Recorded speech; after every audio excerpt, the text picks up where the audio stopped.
Team Nashville app. Stillman and Company is delivered by TriStar Moving. 1025 The Game, streaming live on Twitter, Twitch, YouTube, and Facebook Live. Thanks to the law offices of Amanda Gentry, live from the Hillside Medical Game Studios.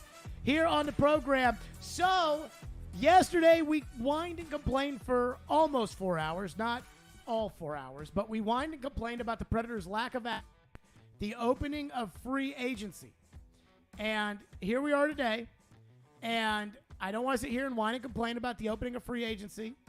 But since we whined and complained all day yesterday about the opening of free agency, the Predators have done exactly what since then? Zilch. Nothing. So I want to start with this. And this is an around-the-room topic. I will facilitate the beginning of this, which is, do you think the Predators are done? Like, was it Forsberg, McDonough, re-sign all their guys, draft some players, hold developmental camp, and they're done? And let me throw in a little caveat here, a little asterisk, before I facilitate this question. Do you think they will get another good player? Or do you think they're out of the good player market and that they will sign some third, fourth line Scarbini, tell us that he doesn't stink, stick him on the second line, 3 weeks into the year, bump him down, get rid of him, send him to Milwaukee, put him on the fourth line, whatever? Or do you think they will add another good player? Let's go around the room. Caroline, you start. I do not think they're done. I think there's plenty of time, and I think they're going to try and pick up a bargain. But I don't think that it's going to be an amazingly great, wonderful player that's a legitimate top six forward. So you think that they'll bring on some Scarbini and try to sell us that he's good? And maybe not the Scarbiniest of Scarbinis, but it won't be a game changer. I think you're probably right. Ian, what do you think?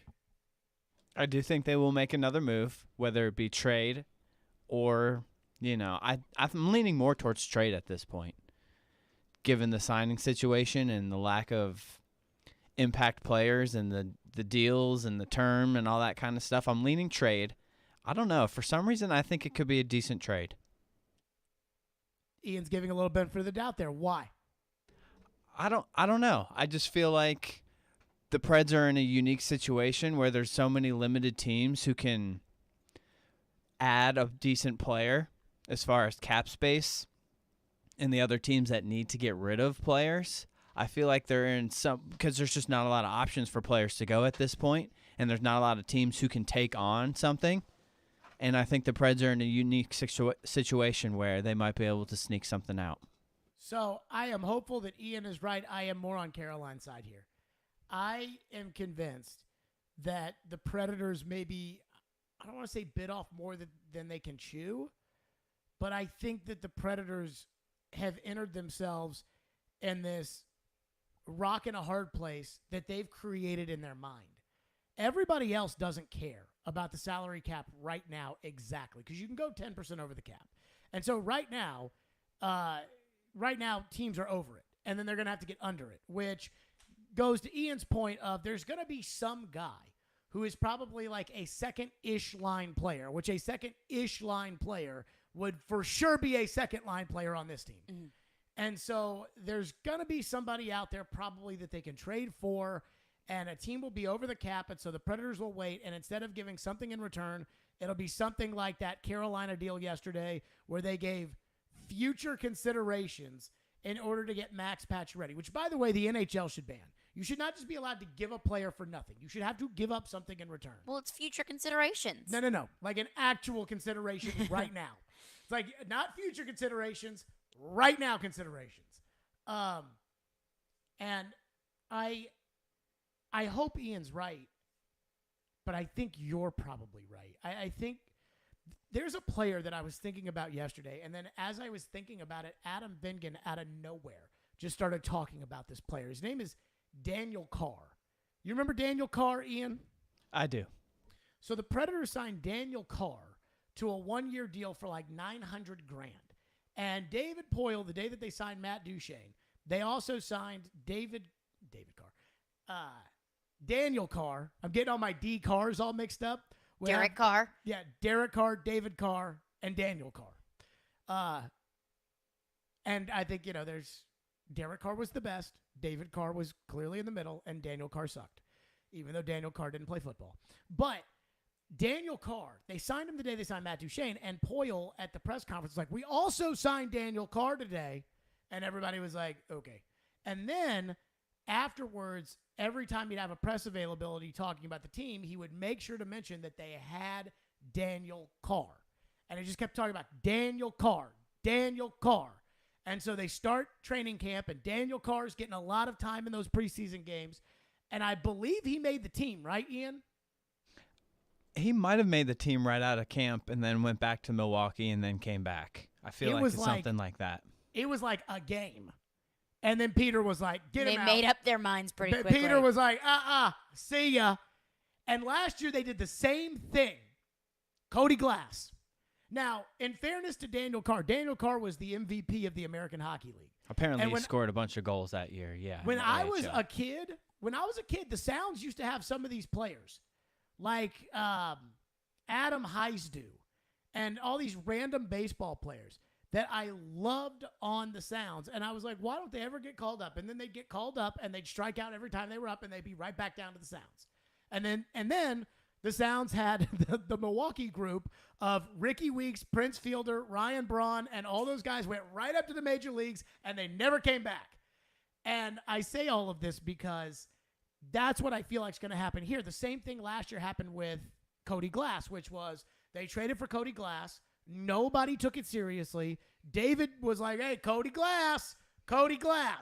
And then after the Ellis trade, whenever they'd bring up the team, David would talk, Cody Glass. Then they start the year off. Cody Glass is up here. 2 weeks down. Doesn't come back until like April. And even then, he wasn't very good when he came back. And I'm not counting on Cody Glass. Now, David will tell you when they talk about the team that he still counts Cody Glass as a possible helpful member. I am well past that. I am afraid that they are going to sign some Daniel Carr or some Cody Glass and tell us that that guy is a second line player. And they are going to stick that player on the second line. And within 2 weeks, he will be on the fourth line or he will be off the team. And I am not. That's so depressing. That's just what I feel. It should be simpler than that. I was even thinking about this today. Ian, would you take back Craig Smith right now? As a free agent? Well, I don't think he's a free agent, but I don't want to trade for him.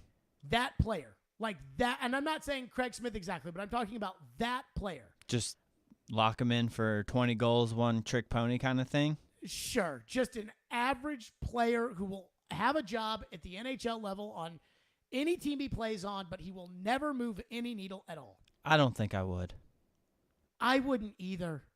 Well, another name that you brought up yesterday that would fit in perfectly, Victor Arvidsson. Oh, Arvidsson is exactly what they need right now. A short-term deal. What is he making? $4 million a year? 4.25. Yeah. You know he can play. You can play him on the second line. He's good enough. Fine. Yeah. But this is Not that I disagree with the move at the time. I would rather give it to a younger player and let him get the playing time. They won't do that though. I agree with you, but I just know how they operate. It's like I've been seeing the Poyle modus operandi for so long that I know what they do. I know. It's a good little phrase there. Thank you. I know what they do. I know how they do this. I would agree with you. You're going to bump Tomasino up there, and he will probably sink or swim. And if you're going to do that, you might as well put Tolvanen up there. But if they're both not good, what's going to happen is the team's going to not win. And it's not the winning when it matters, which is what I care about. For them, they care about the winning when it doesn't matter. They want to make the playoffs. They want this team to make the playoffs, and then everybody should be grateful for any extra games that we get outside of the 4 that are guaranteed once you make the playoffs. I do not care about the regular season as far as winning is concerned. That's also making a big assumption that Tomasino and Tolvanen won't be good. I mean, I feel pretty certain that Tomasino? I feel pretty certain that neither of them will be next season legitimately capable of like carrying their own weight on a second line. I think you can have Tomasino on the second line, and that he will get better as the season goes on. But that he will be like Johansson and whoever else is there will have to really do a lot of the work. Like, you'll have to grow him up like a baby. Kind of like a young quarterback. You know, like, you don't want him throwing the ball every play. But eventually, you'll want the young quarterback throwing the ball every play. Like, that Tomasino will be fine. But if I have them both out there, that's a lot. That's a lot to ask. It's all just this. But who says you have to have them both out there? You have to have somebody on your second line. Well, doesn't mean you have to have both of them out there. Well, you can't play. You can't. I say can't. You shouldn't play either on a third or fourth line, specifically Tolvanen. And if you do that, like say you move one of those third line herd guys up, then you're breaking up what really was your second line last year. I don't see them wanting to break up that third line. I know they have in the past, but they always go back to the herd line. Just what I know of the Predators, what I know of David Poile, is that unless they call him with a deal that is too good to be true, and I believe they called him when it came to PK Subban for Shea Weber, but I don't remember, and I don't want to sit there and rehash that because it was so long ago. But unless they call him, I think you're going to see the Predators sign another Eric Howla, Nick Cousins, Luke Cunnin, like that kind of player. And not a bona fide, been in the top 6 on somebody else's team for 5 years kind of guy, because I don't know if they have the money for it. And I don't know, they're so concerned about signing Carrier and Fabro and Tanner Jeannot, and they're so worried about signing those guys long-term that they don't want to commit any extra money down the road. So while I hope Ian's right that they work out a trade for a good player, I am of the opinion, until proven otherwise, I am of the opinion that they're going to sign some guy who's just really not that good. They're going to tell us he's really good, and then he's not going to be really good. That's my theory on it. 615-737-1025 is our phone number. We're not going to do a whole show on this. We are not doing TD. We'll be here in an hour. Plus, we got a lot of football stuff to get to. 615-737-1025 is our phone number. But on the other side, I owe an absolutely humongous apology. From the bottom of my heart, we'll do that next. Stillman and Company right here on 1025 The Game. Join Chase McCabe for Chasing Checkers every Sunday morning at 8 for all the news in the world of motorsports. Joey Logano gets the very first victory in the next-gen car while hearing from the big names. Two-time champion Kyle Busch. Being able to bring NASCAR, the Cup Series, back to Nashville is cool. It's Chasing Checkers, presented by Apple Collision Centers and the Nashville Fairgrounds Speedway on ESPN 102.5 and 106.3 The Game and the Game Nashville app. Our diamonds are direct from the source, direct from the cutters. There's no middlemen, there's no markup. Meet Ben Wilkes, 10-year jewelry professional at Genesis Diamonds. We've got everything from half a carat all the way up to 15 carats and everything in between. So I never have to go looking for something. And if you're in search of that one-of-a-kind designer ring, lots of times they come in and she's got a very specific picture, something that she wants, and she's shocked and amazed when I go right to a case and pull exactly what she's been looking at out. And beyond the best price and selection, every customer at Genesis gets one-on-one personal attention with no hidden agenda. Every customer that I've ever worked with has my personal cell phone number. It doesn't come from an automated system. It is person-to-person interaction. We're not on commission, so what that means is regardless of what you buy or don't buy, I'm paid the same. Genesis Diamonds. Here you get more, you get bigger, better, you get prettier. The quality, the selection, transparency, customer service, it can't be touched. It's unmatched. Green Hills and Cool Springs. For the first time in history, the FedEx St. Jude Championship will kick off the FedEx Cup playoffs this August. Bring the whole family out to TPC Southwind August 10th through 14th to watch the PGA Tour's best try to make it through Memphis. Enjoy a variety of family-friendly activities throughout the course, food from local restaurant favorites, and more. Daily grounds and upgraded tickets are available now at FedExChampionship.com. Tennessee has always been a state of pioneers. Hardworking folks just trying to find simple ways to protect their families, which is why so many Tennesseans trust us. Need individual plans including dental and vision? Or you're a small business owner and want family coverage? No problem. Just click fbhp.com, call us, or visit one of our many offices. Farm Bureau Health Plans. protecting Tennesseans since 1947.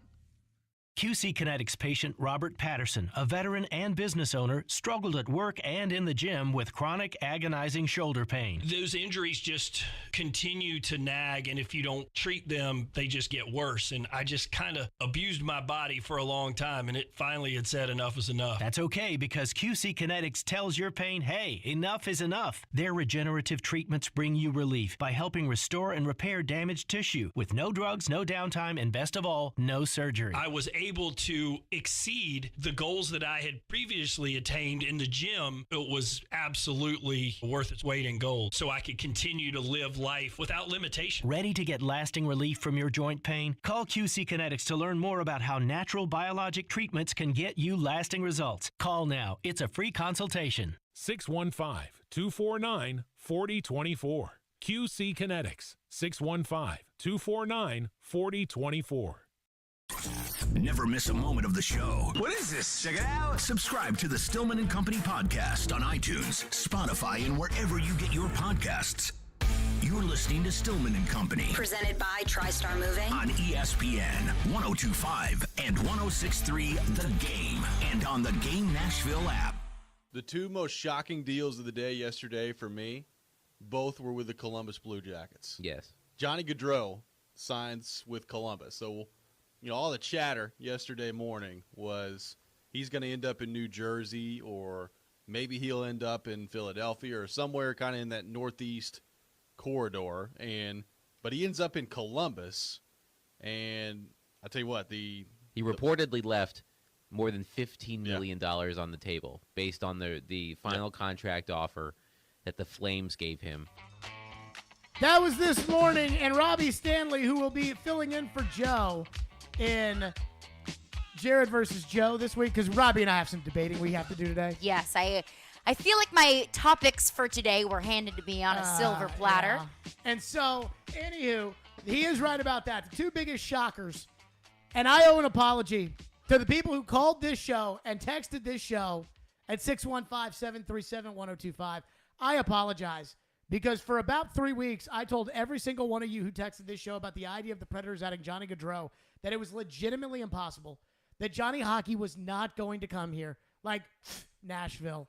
Like, he's leaving Calgary because he wants to go close to his, and I should have known better, that he wanted to be close to his home, his New Jersey home, where his family's from. When I from. said yesterday, when you said he wants to play in an American market, and I said, why count out Nashville? And you looked at me like I had four heads. You said, Nashville isn't close to New Jersey. Neither is Columbus. No, he went to that wretched franchise, that crap city. Columbus is a crap hole. Like, I'm going to be honest with you guys. I have spent 2 days in Columbus, downtown. 2 days too many. Oh, my God. That and Minneapolis. Crap holes. Oh, Minneapolis is a big-time crap hole. I mean, and they're cold crap holes, too. Oh, crap holes. And so I was talking to you about my experience at the Women's Final Four in Columbus and how much I hated it. And honestly, it was amazing. Jarmo Kekalainen, the general manager of the Columbus Blue Jackets, who I said should be fired yesterday before they signed Johnny Gaudreau. And we'll get to that in a second, too. The other deal that Robbie was referring to there.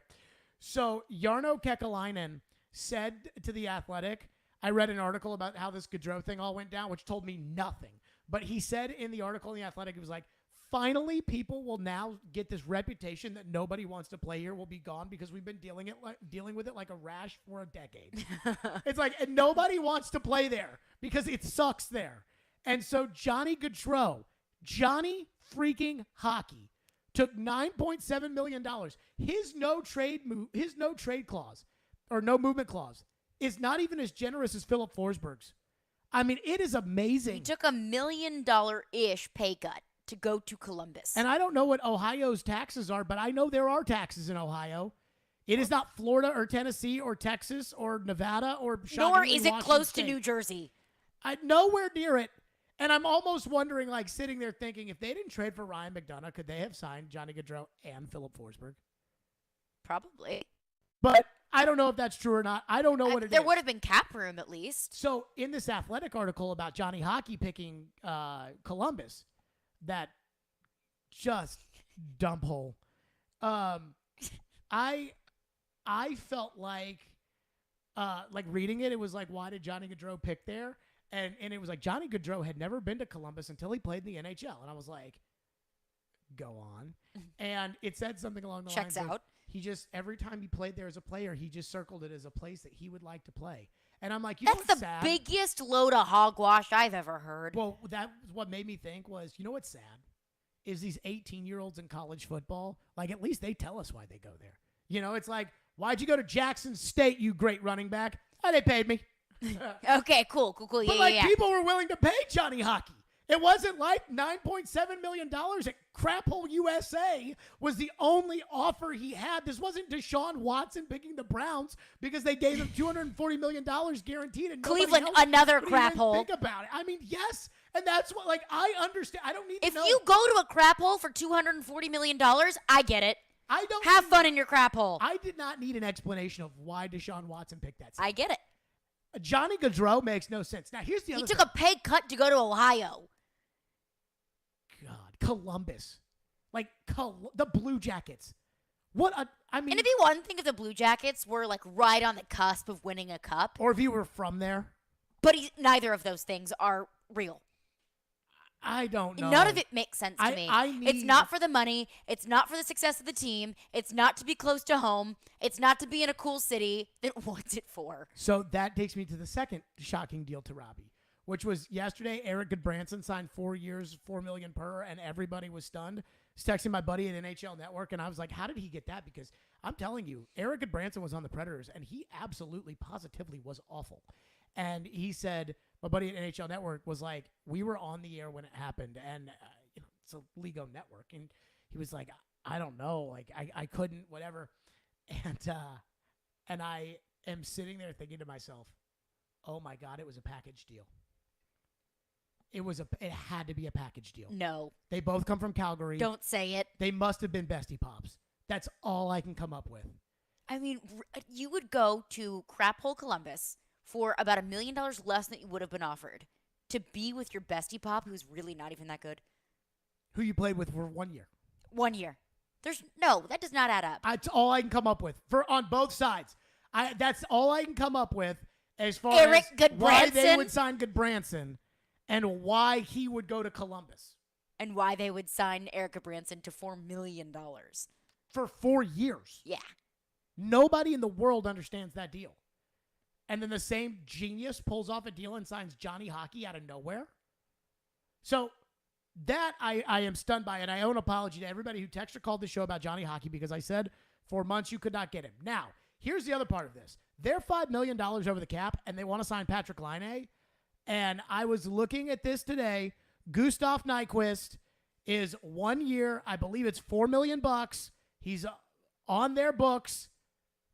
Ian, future considerations for Gustav Nyquist. Could the Predators end up with a top six forward because of the Johnny Hockey edition in what's that crap hole city, Columbus? I mean, it's possible. I'm seeing 5.5 for Nyquist here. You said 5.5? Yeah. It's a little steep, but you're right. 1 year. He's 32 years old. He scored, I think, like 16 goals last year. Yeah, I mean, he would be an upgrade as far as somebody you felt more reliable with, and you could put on the second power play unit. I'm not sure he really moves the needle a whole lot for me. Here's 16 goals for $5.5 million. Here's the thing I would say about Gustav Nyquist. He's getting up there, and he's not big. When it comes to, and I don't watch this guy play enough because he spent all those years in Detroit, and I don't watch them, and then he's now with Columbus, and I obviously do not watch them. And so I can't give you like a full detailed, feeling on him. But what I would say is when it comes to going up against good players, I know he can do it.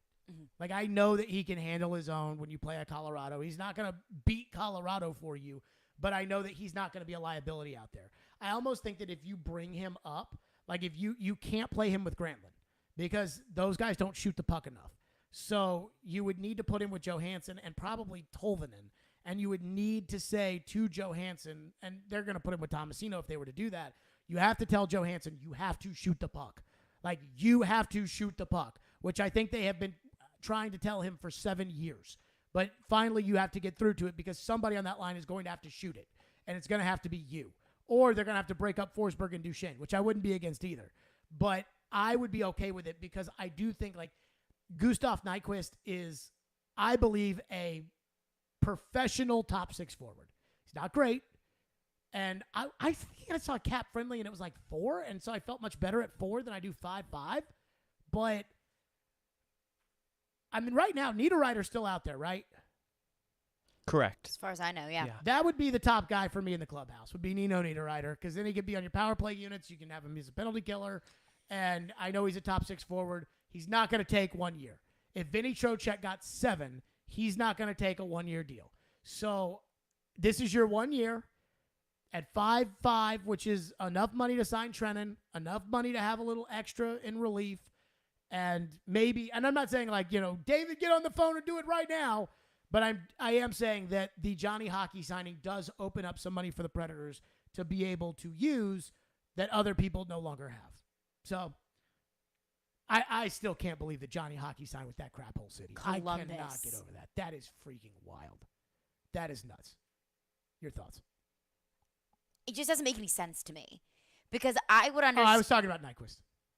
Oh, sure.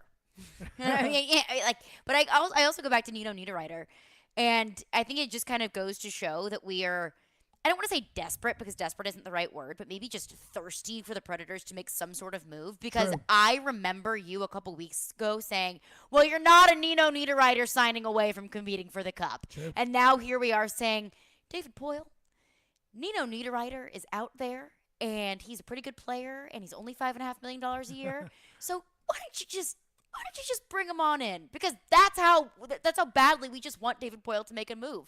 We're now, pining for a guy that we didn't think was going to make that much of a difference a few weeks ago. Now, to that point that you just brought up, which is a very, very, very good point, very well articulated. Thank you. I still don't think they're a Nino Niederreiter away from competing for the Cup. But it's something. It's somebody that you can put on a top 6. It's a guy that can produce. It's a guy that isn't crazy expensive for the quality of play that you could probably get from him. Might be a little rich for what the Predators can afford right now, but it's doable, and he can fit into this team. It's doable. But to your point, you're not going to win the Cup because of Nino Niederreiter and whatever the other moves the Predators are going to make. Johnny Hockey circled Columbus as a place that he'd always want to play in. That I do not believe that. Let me say this. I've been to that arena before. Who has ever Stinks. circled Columbus, Ohio and said, you know what? This is a dream place to play. Players that go to Ohio State don't even go because it's Columbus. They go because it's Ohio freaking State. They And don't they go get to paid. they don't go to Alabama because Tuscaloosa's No. some sort of booming metropolis. No. It's because they win. But the Blue Jackets don't win. Blue Jackets suck. Let's get to your phones on this. 615-737-1025. Ryan McDonough vehemently didn't want to go there, so his agent called David Poile. Columbus said, we will take him if they waive him, and the agent called David Poile and was like, please do not send Ryan McDonough to that. Wonder if he knew that Johnny Hockey was going to sign there. Yeah, can you imagine if they did sign Johnny Hockey and Ryan McDonough? Wouldn't have enough money for Eric Branson. Oh, well then, never mind. Because what would they do without Eric Branson? By the way, LOL at the Predators fans who are talking about Patrick Laine. There's no chance this team's going to get Patrick Laine. This team... Can you afford Patrick Laine? No, but there's no way this team's going to get Patrick Laine. As much as I would love it, even though... Laine must have fallen off a cliff because when they were in 2018, Laine was the next dude. So he must be like the Carson Wentz of the NHL. But they're absolutely not going to sign Patrick Laine. I just want everybody out there to know that. 615-737-1025. We'll get to your phones on this. Plus, Adam Vengen gives his updated report of where he feels like the Predators are as a team. We'll get to that next. Stillman and Company. It's 102.5 The Game. Hey, I'm Matthias Ekholm, and this is Smashville. Ekholm, his shot, he scores!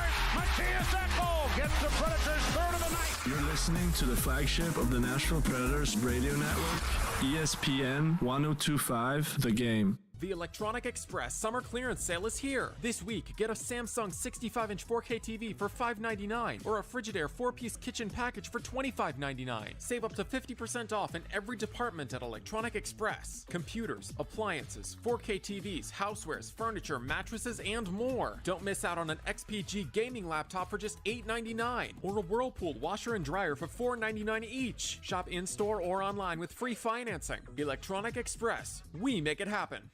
You know it's going to happen, and when your car needs service or repair, remember Mitchell's Mr. Transmission on Gallatin Road, just north of Briley Parkway. Now here's Jim Mitchell. At Mitchell's Mr. Transmission, we also offer free towing with any major repairs. If your vehicle has a breakdown and you should need any type towing is available through Dad's Towing Service. Dad's is a professional towing company in Nashville that provides all types towing and recovery, 24 hours a day. You know it's going to happen, and when your car needs service or repair, remember Mitchell's Mr. Transmission on Gallatin Road, just north of Briley Parkway.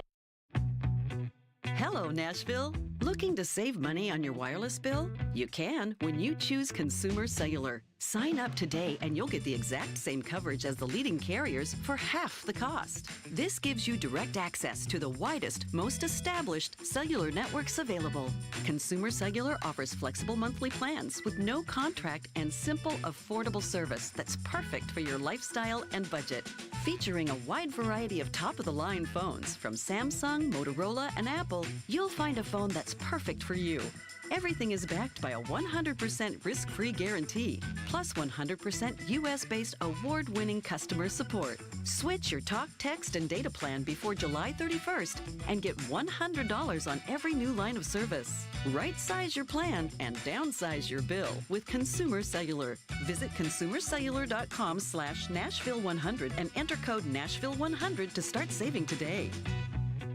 Hey, what's up? It's Chase McCabe here to tell you about my drink of the summertime. You know it, Screwball Peanut Butter Whiskey. Screwball is the first and most awarded peanut butter whiskey in the world, and it's an original, just like me, the suit. I take Screwball as a shot, but it's great on the rocks, in an old-fashioned, an espresso martini, and many other recipes. So next time you're out and about, ask for Screwball Peanut Butter Whiskey. Enjoy responsibly. Copyright 2022 Screwball Spirits, LLC, San Diego, California. Whiskey with natural flavors, 35% alcohol by volume. Parman Tractor and Equipment is your one-stop tractor and equipment solution and Middle Tennessee's Link Belt and Takeuchi dealer. No matter how you're getting there, start with Parman Tractor and Equipment. Rent or purchase a track loader, mini excavator, large excavators for your job site, or something in between. Their service and parts team will get your work site up and running in no time. Parman Tractor and Equipment will come to you for service if needed. Visit ParmanTractor.com for more info. Your Middle Tennessee Link Belt and Takeuchi dealer, providing totally outrageous customer service. Robbie and Rex Road here on ESPN. Welcome into the DDC. Stillman Company is delivered. There's a new way to hear 102.5 The Game. Nashville's best sports talk on 106.3 FM. From downtown Nashville to Spring Hill on I-65 and to Murfreesboro on I-24. You now have two choices to hear our great sports programming. Get the extra point, no problem. And the Nashville Predators. He scores! Check out 106.3 now and save it as a preset. Hey Nashville, it's Max Kellerman, and you're listening to Nashville's best sports talk, ESPN 102.5 The Game.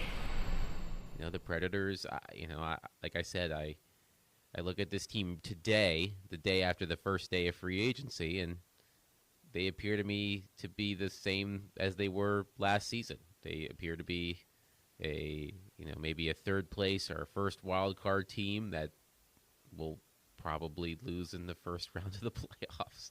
That's just how I feel they look on paper. Things can change. Like I said, there's still players out there that could help, but I don't feel that much better about the Predators' championship caliber, championship chances based on what I've seen right now.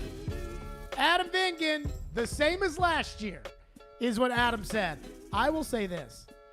If there is a press conference, like let's just say that the exact same thing that happened last season happens this season, where the team was not close to competing and they get smoked in the first round of the playoffs, and they have the same press conference, I may honestly have to recuse myself from talking about the Predators. If it's the exact same as last season, and then the reaction to it is the exact same, if it's the exact same as last season, and I don't disagree with what Adam is saying by any means. If it's the exact same as last season, then they have to fire the coach and general manager, right? But we're not going to get anyone in trouble for something they haven't done. No, but we can say, like, But if we you can don't say, make the playoffs, since we are going to establish preseason expectations and hold yes. ourselves to them. Better than last year. If it happens, it happened in 2021. You talk about it, how we're going to be better. We want to compete for the playoffs, so on and so forth. And then it happens again. And it's, just repetitive statements of we're going to continue to be better. We're going to continue to try to make the playoffs. I think the fan base is already annoyed of Groundhog Day with this team. And if it happens yet again, you're just going to have more and more people check out. So I was asking Adam about could the Predators have gotten Forsberg and Gaudreau if they hadn't signed McDonough? And Adam told me, he's like, I don't know a single team that has 4 $8 million forwards. And I was thinking to myself, how can this team be so tight up against the cap and be so average? Do they have 4 $8 million forwards? If they had signed Gaudreau, he would have been the forward. Okay. So Forsberg, Duchesne, Johansson, right. Gaudreau. And how can this team be so average? And that's where they are. Well, it's because 2 of those guys with $8 million contracts did not play up to those $8 million contracts. So just because you're getting paid $8 million does not mean that you are an $8 million player. I mean, in all fairness, Duchesne did this past year. Yeah. This past year scoring 40 goals, I would say yes. But barring this season, Duchesne had not. Johansson has not. He's played well. He's played fine. But I don't think he's played like an $8 million player. Let's go to your phones. Phone lines are driven by WilsonCountyHonda.com. TD at 3 o'clock. What do we have in the hopper? Michael texts in and says, still not a cup contender with a player like Johnny Gaudreau, but it would still be a significant upgrade. Yeah, I mean, if you had added a Johnny Gaudreau and you weren't a cup contender, then the reality would have been that until you start drafting better players, you never will be a cup contender. I don't know if they would have been a cup contender with Johnny Hockey or not. There's so many moving pieces that go with something like that, of adding a guy. I mean, the jury's still out on the coach, who I'm honestly starting to lighten up on a little bit, simply because I wonder if they're putting the coach in a position to fail this season. Well, David Boyle said he did. He said, I'm not giving him players done a good enough job. I have not done a good enough job. Woo! So then leave. But he won't. Well, he won't. Because they won't let him. I should have said that to Herb when I interviewed Herb, and I asked him, why keep David? Well, David, he's our hockey expert. And I should have been like, David said that David has not done a good enough job. Your thoughts? To the phones.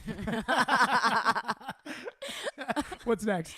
Matt texts in and says, is it more or less likely that Nashville trades for Laine than Johnny Hockey signing Columbus? Oh, God. I mean, that's a fair question. Oh, God. Because if somebody told me, give me odds for Johnny Hockey ending up in Columbus, That I would have said crap-hole. plus 9,000. That wretched franchise that not one person in either the United States nor Canada cares about, that I'm not even convinced of the people of Columbus, Ohio care about, that just crap hole town with, I told you the story off the air. I bought a round of drinks for maybe 7 people in Columbus, Ohio one night, and it was $38.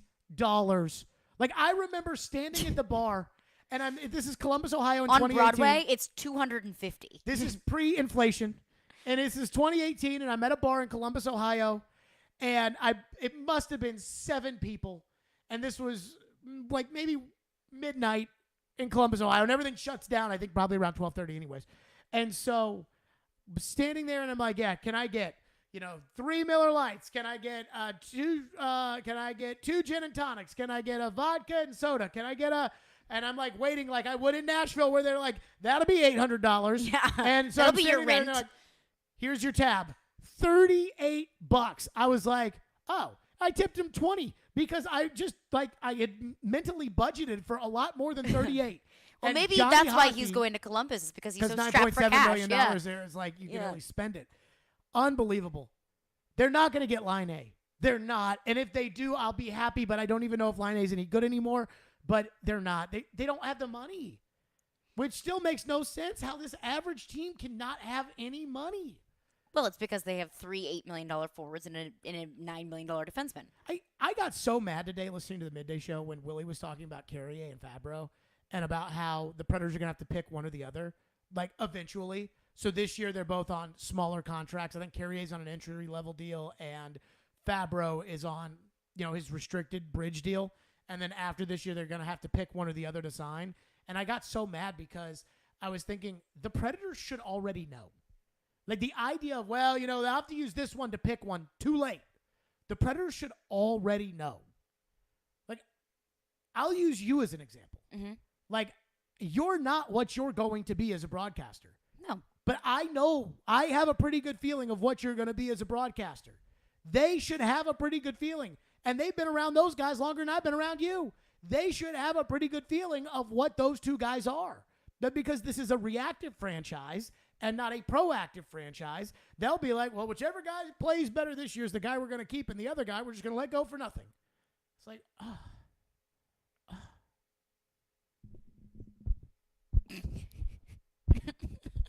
I don't know if you heard that, but it was me hitting my head against the microphone. What's next? This one is going to set you off a little bit, in probably a good way. Oh, good. Josh texts in and says, the midday show seems to be ride or die with David Poile. I, along with a large group of fans, can't help but see continuous steps back since 2017. Sure, perhaps he's not on the hot seat now, but what's it going to take? I want to see him succeed and the team succeed, but I'm just curious as to whether or not they should get some fresh hockey minds at some point. I mean, it's just not going to happen. Like, I don't know if the midday show is like ride or die with David. Like, I don't know. I have a pretty good sense of Willie, but Darren, I don't know if Darren is just of the belief that they're not going to do it, so why talk about it, which is fair, or if he thinks that David is still doing a good job. I don't know the answer. You'd have to ask them. But the whole time that the Colorado series was going on, when I was like, if they get embarrassed on that ice at home, maybe that will convince ownership that it is time for a change. And when I saw that, Darren literally said to me, it's not going to happen. And I was like, I know, but, and that building on that Monday night at 8:30, I'm not going to say it felt like a preseason game, but it didn't feel like much more than a preseason game. It didn't feel like a playoff game. It felt like a November game. You could feel a little depression in there. And that's not Bridgestone Arena. No, it is not. And I've seen Bridgestone rocking, and that place was not rocking. And so that, I was hoping the owners would feel that and be like, well, screw this. But then I talked to the owner, and the owner's like, we've got all these other owners, and everybody's got their own opinions, but David is the hockey expert. And it's like, oh, no. So my answer to you is nothing. We're stuck. That's pretty sad. I mean, what do you want me to say? Let me ask you this question. And I give the Predators a lot of credit. I really like the Predators. I'm glad I'm a fan of the team. I like the people that run the day-to-day operations over there. I like the owners that I know. I like them a lot. Disagree on David, obviously. But what do you think they would want me to believe? If you were the team. Well, David said he would want you to believe that they had plans B, C, and D. Yeah. So we do know that. But he didn't. And you believed. I've given David Poile the benefit of the doubt a couple times in the past couple of weeks, and I'm learning now that I just shouldn't. It was funny. I had already declared that it was time for me to move on from David before Caroline started working here, but then David re-energized that vibe when they stood pat at the 2021 deadline, as completely irresponsible as that was. And I basically was like, it's time for a change. And I told Caroline, before we went on that segment, I was like, hey, you've been here for about a week. Probably would be best that you sit this one out. It'd probably be nice. And I understood. That you get to meet people ahead of time before calling for the general manager to be fired. And I feel like I've never changed since we've been working together about my feelings about the management of the hockey club. No. But I feel like you are firmly committed now into my cult of changing the general manager. Well, and I would be more than happy to get off of that stance whenever I see a reason to get off of that stance. But I haven't, because I feel like it has been the same story, the same promises, the same, feeling day after day after day after day, and there's nothing that's changing. And I look at a team that really does have a lot of talented players, and I feel like that it's a shame that the players like Yossi or Duchesne or Forsberg are very talented players that I don't think are on a team that are built to compete for a cup. And that's frustrating. That's frustrating to see just the sameness over and over and over again. Isn't every big decision, too, since you've been here, left with some, every big decision they've made has been left with some sort of a, what? You know, like every single one. Like where you're like, wait a minute, what?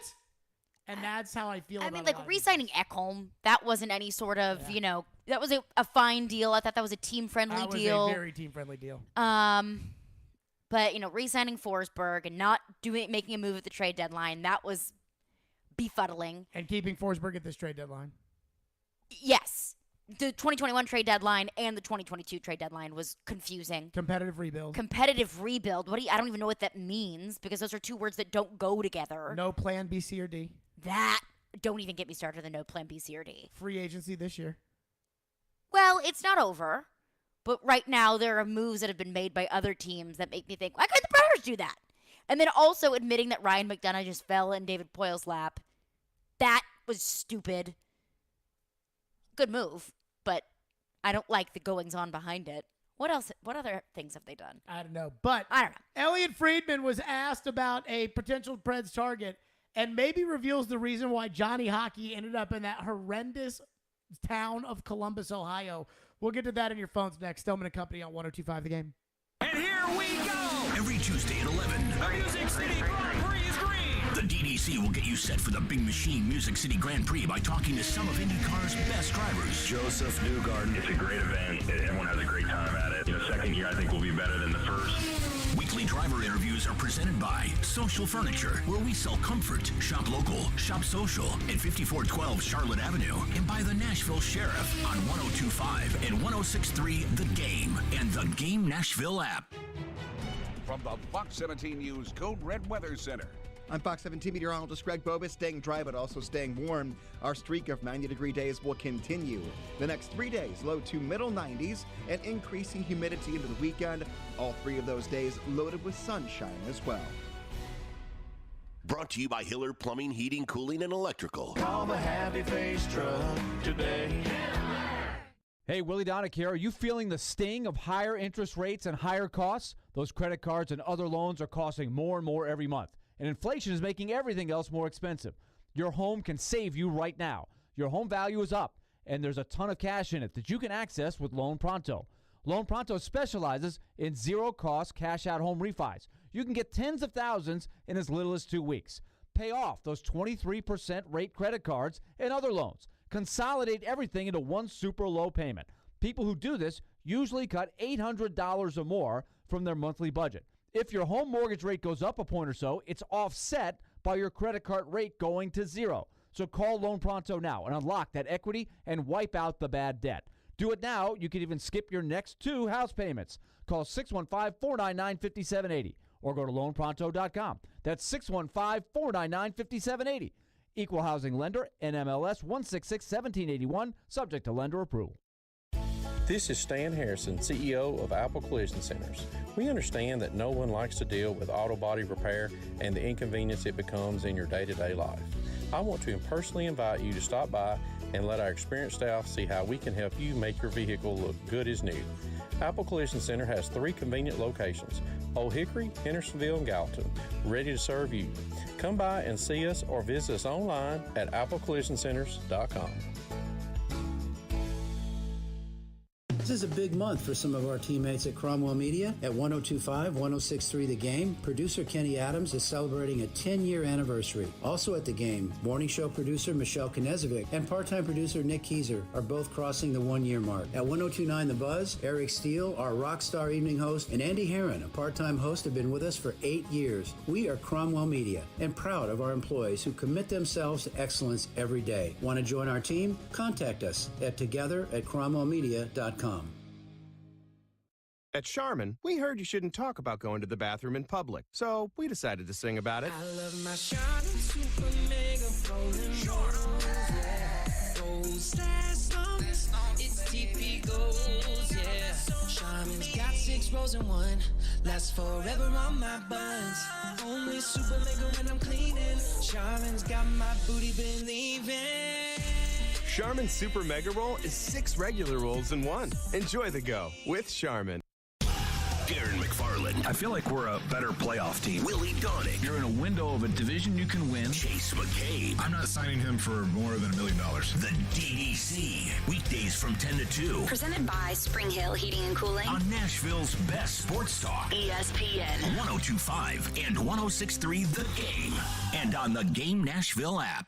You're listening to Stillman and Company. Sounds like this has been a game-changing day for all of us. Presented by TriStar Moving. On ESPN. 102.5 and 106.3 The Game. And on the Game Nashville app.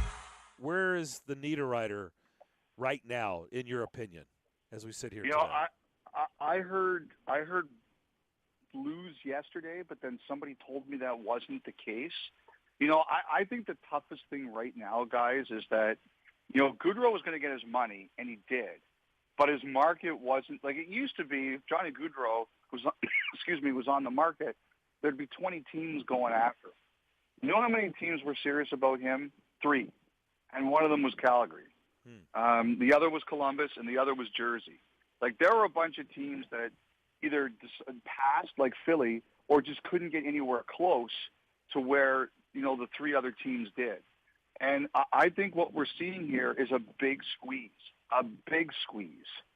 And I just think that some of these players, and I bet Niederreiter is one of them, and I don't think he's the only one. Like, I think this has happened to John Klingberg, too.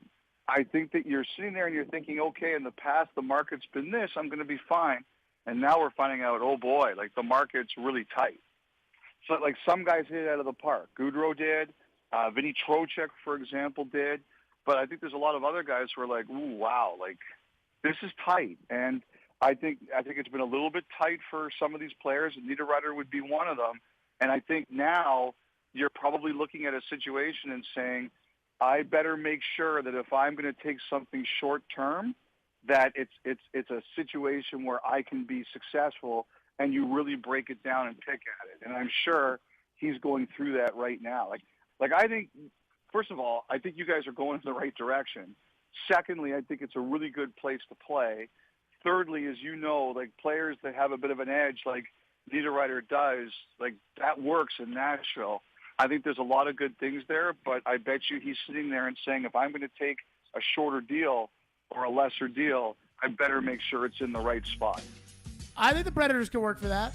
1-year prove-it deal for Nino Niederreiter and say, hey, look what Forsberg did in his walk year, and this team has no money to sign you long-term, so it's not like, they can play chicken with you, or they could give you 8 years next year, whatever.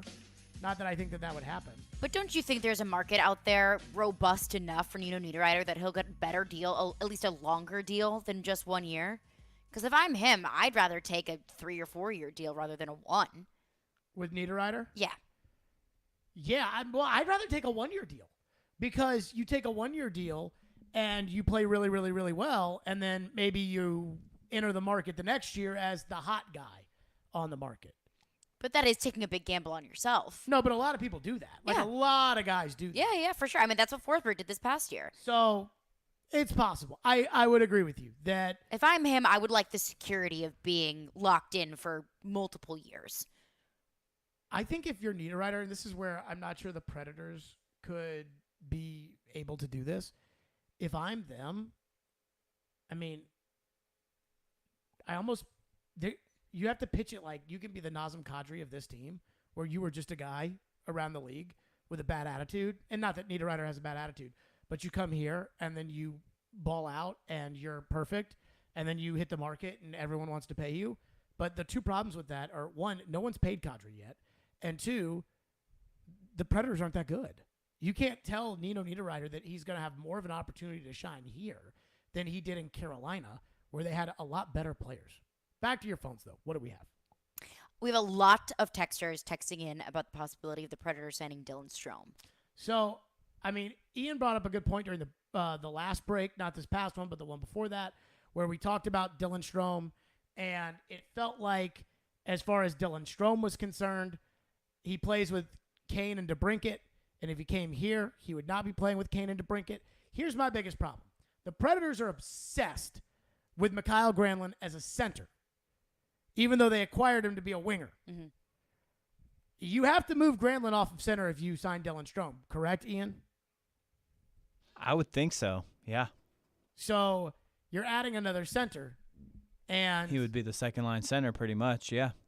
And this team needs a winger. This team needs somebody that can score, somebody that will shoot, somebody that will put the puck in the back of the net, and you're going to get to do it with Philip Tomasino and Ryan Johansson as opposed to Alex DeBrincat and Patrick Kane. So I'm no on Dylan Strome. What's next? Elliot texts in and says, do you really believe in your heart of hearts that Poyle didn't have plans in place of Forsberg if he didn't resign? Well, according to the Elliott cut that we just played, it sounds like the Predators could have easily gotten involved if they didn't have Forsberg because somebody else would have had to sign Forsberg. So, I mean, think about this. If there's only 3 teams that were in the market for Johnny Gaudreau, New Jersey, who freaking sucks, Philly, who also freaking sucks and refused to make an offer, and Columbus, who got him, and as we have well documented, also stinks. Couple things at play here. One, would somebody have really signed Forsberg to big money? Would somebody else in the league, if there's only 3 teams, I guess Calgary, it would be a 4th that Gaudreau wasn't interested in, but would Forsberg have really, because now 2 guys have to get paid that kind of money. So that's the first question. The second question is, as far as, what was the texter asked? About that David Poyle didn't have plans in place for if Forsberg didn't resign. Oh, well, if Forsberg didn't resign, they would have tried to go all in on Johnny Gaudreau. Mm-hmm. And I would have thought a day ago that would have been impossible. And they would honestly, I don't know why he picked Columbus. I don't. And I don't know if Elliott knows the real reason why or why not. Because it still makes no sense to me. Doesn't make any sense. It doesn't check any boxes. But if he was going to sign with Columbus for that kind of money, he probably would have signed here for that kind of money. Right? Yes. Okay. Yes. So the Preds are better and Nashville's maybe that better. would have been the backup plan. Do I really think David Poyle didn't have a backup plan? I don't know. He said he had a backup plan. Then he said he didn't have a backup plan. Twice. Then I asked him what was the truth, and he said that he didn't have a backup plan. Then he went on the midday show, and he said again that he did not have a backup plan. So either David is just consistently lying, or David lied the first time. You pick, not me. You guys pick. What do you think? Well, the texter goes on to say, if anything, he was stroking the ego of his player. I think paying Forsberg $8.5 million across 8 years and giving him a no-move clause is enough stroking of the ego. How many times have you ever heard a general manager talk about his alternate plans when signing a new player? So I will say this. It reminds me of when the 49ers signed Jimmy Garoppolo, and Kyle Shanahan got up and said, because the rumors were always that Kirk Cousins was going to sign there because they were together in Washington. And, right. And it was like, this has nothing to do with my feelings towards Kirk. It's all about my feelings towards, it shows you how much I care about Jimmy or something like that, which was everybody thought I loved Kirk, and I do love Kirk, but it's really about how much I love Jimmy. Mm-hmm. And so there's always a lot of the bull crappery that comes with that. Right. Like, that was our number 1 pick that just happened to be there. And so I understand that idea. At the same time, 87% of the fans don't believe in David Poyle, and David Poyle needs to start giving the 87% of fans reasons to believe in him. TD is in the house. He's going to join us coming up next. Teron Davenport. We got the Titans. We got a lot to get into. And again, boy, a lot of people are mad at me about my Tannehill takes. We'll get into that with TD coming up next right here on the program. Stillman & Company. It's the TD Power Hour. It's 102.5 The Game. You love the game. Duchesne scores! Titans touchdown! We live the game. They did not make the playoffs. Coaches are figuring out what his role is. We are. Terang, it's a high fly ball. Learn a new offense. Awesome game set. Checker flag in the air. The game. Nashville's best sports talk. ESPN 102.5 and 106.3 The Game and the Game Nashville app. ElectronicExpress.com. We make it happen. Winning this award is truly like winning the Super Bowl of car dealer awards for Mercedes-Benz. Edwin Vickery, General Manager of Mercedes-Benz of Music City. Culture eats strategy for lunch. You have to hit on all cylinders to win this award. You can strategize all you want. You got to still have the right tools, and our tools are our people. Live the dream with 3-time Mercedes-Benz Best of the Best award winner, Mercedes-Benz of Music City. Go to mbofmc.com. Hey, it's Chad Withrow. We're pumped to be back on Nashville radio, but we're also excited that my buddies at Regal Realty Group have jumped on board to be our presenting sponsor. Look, I've known Hunter and Richard at Regal Realty Group for a long time, and I trust them. These guys and their agents at Regal Realty Group are good people, and we all want good people in our network, right? If you're looking to buy or sell your house, then Regal Realty Group will help you from contract to closing and everything in between. Let them do the heavy lifting and make it easy for you. Hit them up at regalrg.com. 312 Pizza Company is Nashville's authentic Chicago pizzeria, and they're now hiring. Work for a family-owned business and be a part of their incredible team. 312 Pizza Company is hiring for all positions, including host, waitstaff, bartenders, cooks, and more. 312 Pizza Company offers health insurance and paid time off to full-time employees. Contact Kimberly at 615-730-7888 or email at contact@312pizzaco.com. 312 is an equal opportunity employer. Parman Tractor and Equipment is your one-stop tractor and equipment solution and Middle Tennessee's Link Belt and Takeuchi dealer. No matter how you're getting there, start with Parman Tractor and Equipment. Rent or purchase a track loader, mini excavator, large excavators for your job site, or something in between. Their service and parts team will get your work site up and running in no time. Parman Tractor and Equipment will come to you for service if needed. Visit ParmanTractor.com for more info. Your Middle Tennessee Link Belt and Takeuchi dealer, providing totally outrageous customer service. Zines First is the official sign company for 1025 The Game. Go to sfnash.com. From the Hillside Medical Game Studios, WPRT-FM Pegram, WPUC HD2 Laverne. Chase Elliott scores the win in the Ally 400 at the Nashville Super Speedway. Nashville's exclusive home for NASCAR. 102.5 and 106.3. Terang, it's a high fly ball. The leading receiver. Awesome game center. Checkered flag in the air. The Game. A Cromwell Media Station. Where you have a voice. We're one play away from an injury. He knows this. He's a study of the game. And we have strong opinions. He's been awful. I don't think they were trying, and that's why I feel the way I feel. This is Stillman and Company with Jared Stillman and Caroline Fenton. Presented by TriStar Moving on Nashville's best sports talk. ESPN. 102.5 and 106.3 The Game. And on the Game Nashville app. Stillman & Company is delivered by TriStar Moving, 102.5 The Game, streaming live on Twitter, Twitch, YouTube, and Facebook Live, thanks to the law offices of Amanda Gentry. Live at the Hillside Medical Game Studios, it's the TD Power Hour. Teron Davenport is with us. TD, how are you? Oh, I'm doing really well coming off this Mets-Braves series. You know, get a moment to live. You know what I mean? I was thinking about you watching the game, game one, and, you know, it was a really good game. So I'm feeling good, man. The one that hurt me was Game 3 yesterday. I was working out on the elliptical, watching the game, and I just saw Met home run after Met home run. And as I said today, TD, on SiriusXM, I said, that's a big series win for the Mets. That's a big win for the Mets. So with that, huge. Jeremy Fowler does a good job at ESPN.com of getting together these composite lists, 50 NFL people, whether it's coaches, scouts, players, executives, and they come up with these rankings and these lists, and it's been kind of the big talk this week. And I look at the Titans, and the guys the Titans have on the list, they are at the top. Derrick Henry, #1 running back. Jeffrey Simmons, #2 defensive tackle. Kevin Byard, #3, I believe, safety. I don't know if Fowler does one on a coach. It hasn't come out yet if he does. No. I mean, I got to believe Vrabel is towards the top of the league at coach. And yet the quarterback one came out, and Ryan Tannehill, who at least had received votes in the past, not even in the honorable mention or receiving votes category, and Kirk Cousins was. So what do you make of kind of that dichotomy of how people around the league feel about the good players of the Titans and then the spots on the team where people are kind of leaving for more to be desired? Well, I mean, obviously the quarterback position, there is more to be desired. You can't say that Ryan Tannehill is a top 10 quarterback right now, and you can't even give him honorable mention. I mean, heck, that list gave Lamar Jackson the honorable mention. We could do a whole separate show on that. We won't do that, though.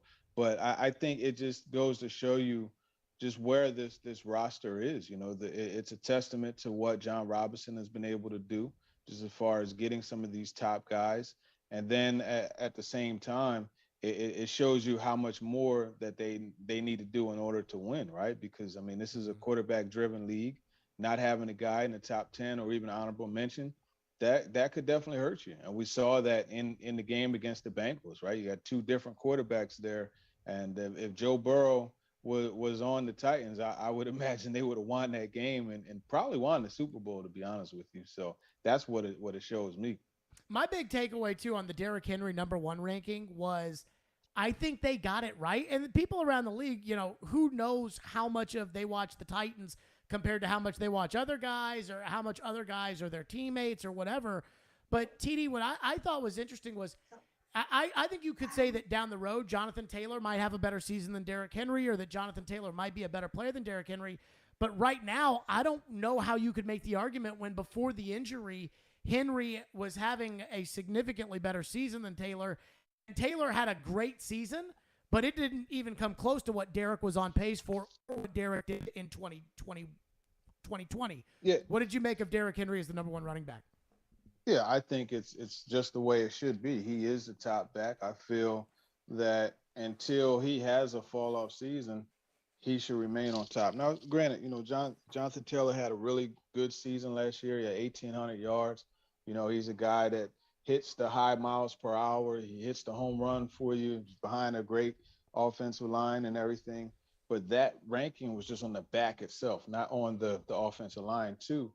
And Derrick Henry is right where he should be. And it's just interesting because these people with these metrics and things, how they try to say, okay, well, his broken tackle ratio or his, I don't know, all that foolishness. They say, okay, well, he's falling off. But what they don't realize is they base that off of something that, a time period where Derrick Henry normally isn't at his best. We know how it works, right? As the year goes on, you look at going back to 2018, as the year goes on, that's when his effectiveness becomes even more thorough. And I think that's something you have to look at. So some of the matrix that they've used to say that he's fallen off, I don't think that it's right. I'm afraid of a drop-off with Derrick Henry. Is it wrong to say that I almost wonder if people, maybe not in the league, because this in the league ranking has him #1, but that maybe people who cover the league are expecting a drop-off from Derrick Henry, TD? Well, here's the thing, Jared, and this. Everyone who covers the league doesn't know what they're watching, right? Absolutely. There are plenty of people who do reporting and do some of these things, and they're not exactly sure what is going on because they're watching, people like but they don't me. know. Well, I mean, you have your share of takes that are bad, but you have your share of takes that are good. So I mean, like it balances out for you, I'll say. But I mean, just to answer your question, yeah, there is a difference, as far as people who understand, what Derrick Henry's doing and people who don't. And then there are the biases, right? A lot of these metrics people, analytics, they don't like the rushing game. So they're always going to drop that down a few measures when, in fact, it is essential in football. So I did this, and I know everybody in America probably did this, so I don't feel unique. But after looking at the NFL's list, as Floyd would call them, the football people, after looking at the football people's list, I kind of put together just kind of my list at quarterback, and I got a lot of people really mad at me, TD. And I do view you as an authority on this, so I want your opinion. And just stop me, because before I get to Tannehill, if I say a name that you think is better than Tannehill, if you think Tannehill is better than. And I already have changed my own list because I had Rodgers first, but I think Brady, Rodgers, Allen, Mahomes, Burrow, Herbert, Deshaun Watson, Lamar Jackson, Derek Carr, Matthew Stafford, Dak Prescott, Kirk Cousins, Kyler Murray. I don't put Kirk Cousins ahead of Tannehill. I don't do that. First off, I don't put I would put Mahomes at the top of that list. He's still the best in my opinion, but that's neither here nor there. I don't put Kirk Cousins in front of Tannehill. Kyler Murray? That's a tough one. I'm not going to do it, honestly. I'm not going to do it. Okay, now if Cousins and Murray didn't make your cut, now it's really going to get spicy here. I'm excited for this. Jared Goff, I heard some of the show yesterday. I think Jared Goff is a better quarterback than Ryan Tannehill. I do. Mac Jones. Is no to all of these, but keep going. Matt Ryan. Tannehill. Yeah. Yeah. Like I said, I'll put Tannehill up above Kirk Cousins. That's where I'll put him. What is? I don't believe. Go ahead. Well, I was gonna say, what is the defining? Like, what is it for you that puts Tannehill ahead of Cousins, and really that group? Because that group, like, once you get past Dak and Derek Carr, like, you really are starting to enter into the, they're good enough to start, and they're not backups. But a lot of people are not clamoring around the country to have Kirk Cousins or Matt Ryan be their quarterback. Right. I think really the main thing for me, what I continue to stick to is the ability to lead come from behind drives. That fourth quarter ability that he has, and he's someone that, watching the game, and I fall guilty of it multiple times, when the Titans are down in the fourth quarter, I got two stories running because I believe that Tannehill is a guy that could bring them back. Now, not as much last year, but if you look at 19 and 20, I definitely, feel that way. So for me, it's just having seen him lead them on come from behind victories. And I'm not sure exactly where the stat is now, but I know at the start of last year, he had more come from behind fourth quarter drives than anybody, with the exception of, I think it was Russell Wilson in the league. So that's the thing that factors it in for me. Kirk Cousins, he puts up a lot of stats, but a lot of his stats are padded. And he's a guy that, it's funny I say this because Tannehill fell victim to it last year, but he's a guy that typically turns the ball over in big moments. Here's the thing that's crazy about Tannehill, to what you said about those fourth quarter drives. And this is the fan inside of me. Because when Tannehill took the job in 2019 and he brought them back against the Chiefs, there was a feeling for me of, oh my, this guy might be for real. Like, this guy might be something. And I felt that way in that 19 season and that 20 season. And even when it didn't happen against the Ravens, when they got the ball at the end of that game, I thought he was going to do it. And as a fan, I'm reminded of a game against the Colts in 2003 when the Titans had fumbled the game away and the Titans had clawed back, and there was a punt. I think they were down 3, and there was a punt in the fourth quarter, and everybody in the stadium, I could feel it as a fan. Everyone in the stadium knew Steve McNair. This was his MVP year with Peyton Manning. Everyone knew Steve McNair was going to go right down the field and score a touchdown and win the game, because that's what Steve McNair had done for 5 years. And Justin McCarron's fumbled the punt, and the Titans lost. And I remember thinking, oh, they were so close if they had just given the ball back to Steve. I had that feeling with Tannehill. In the Cincinnati game, and really for a lot of last year, it was, I don't feel very good about this. It almost reminded me of when Mariota was the quarterback, when they would get the ball with 2 minutes to go. And I don't know what happened to Tannehill, TD, but my feeling internally was, hey, you like the Denver game at the start of the 2020 season? Give Tannehill the ball. Give him the ball at the end of the game.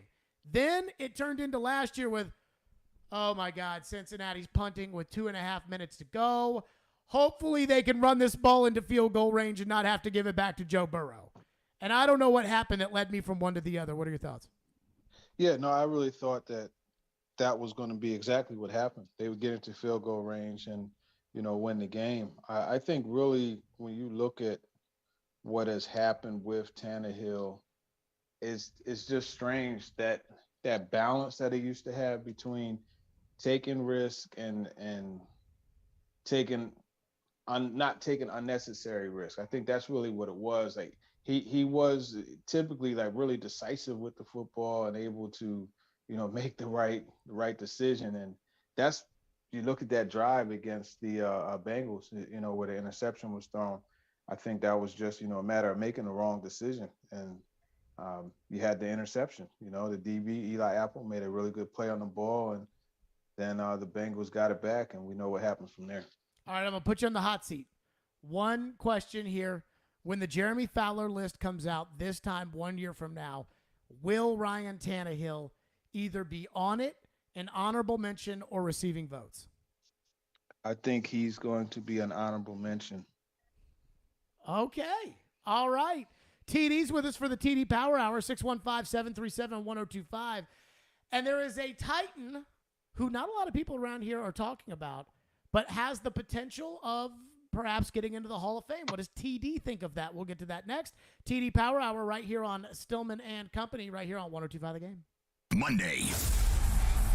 Join us live from Atlanta for SEC Media Days. Brought to you by Volunteer Hose and Gasket, equipment supplier in Nashville, including gaskets, hoses, and hose fittings, seals, packing, joints, gauges, fire protection, cups, belting, and more. If you need it, they've got it. Live on 1025 and 1063 The Game and the Game Nashville app. When you need to hire, you need Indeed. The hiring solution helps you attract, interview, and hire candidates all in one place. Visit Indeed.com/credit. Blood Assurance, the only nonprofit blood centers in Middle Tennessee, invites donors to give the gift of life with your blood donation and receive $20 gift cards now through July 15th. Plus, all donors can enter to win Atlanta Braves tickets and a one-night stay in Atlanta. For more information, go to bloodassurance.org/homerun. Find it in your heart to donate today at Blood Assurance, your local community nonprofit blood centers.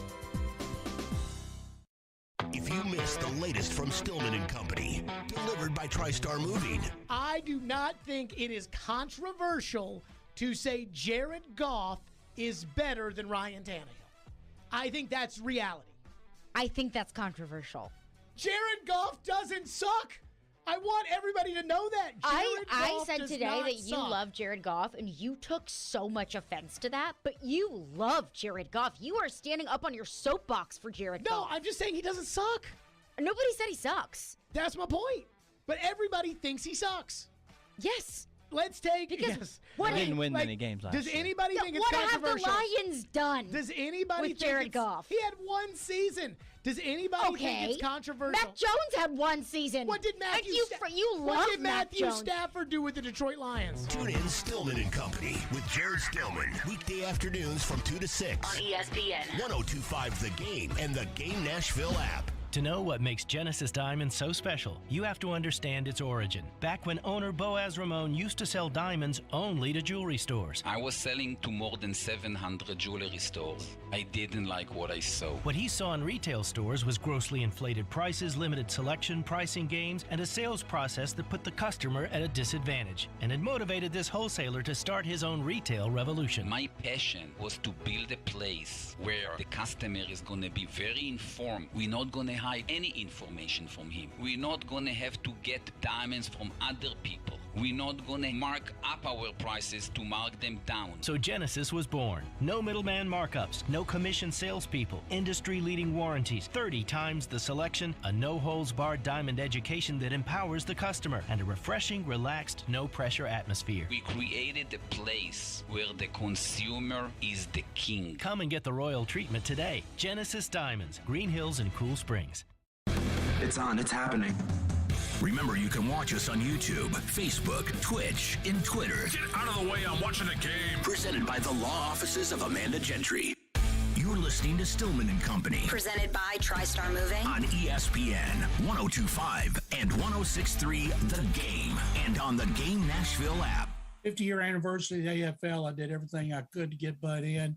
I was on the Centennial Committee 3 years ago, did everything I could. And I thought after I made my speech, and there were all these old guys who had been around in the 50s and the 60s and knew what Bud's impact was on the league, that they would vote for him, but he didn't make it.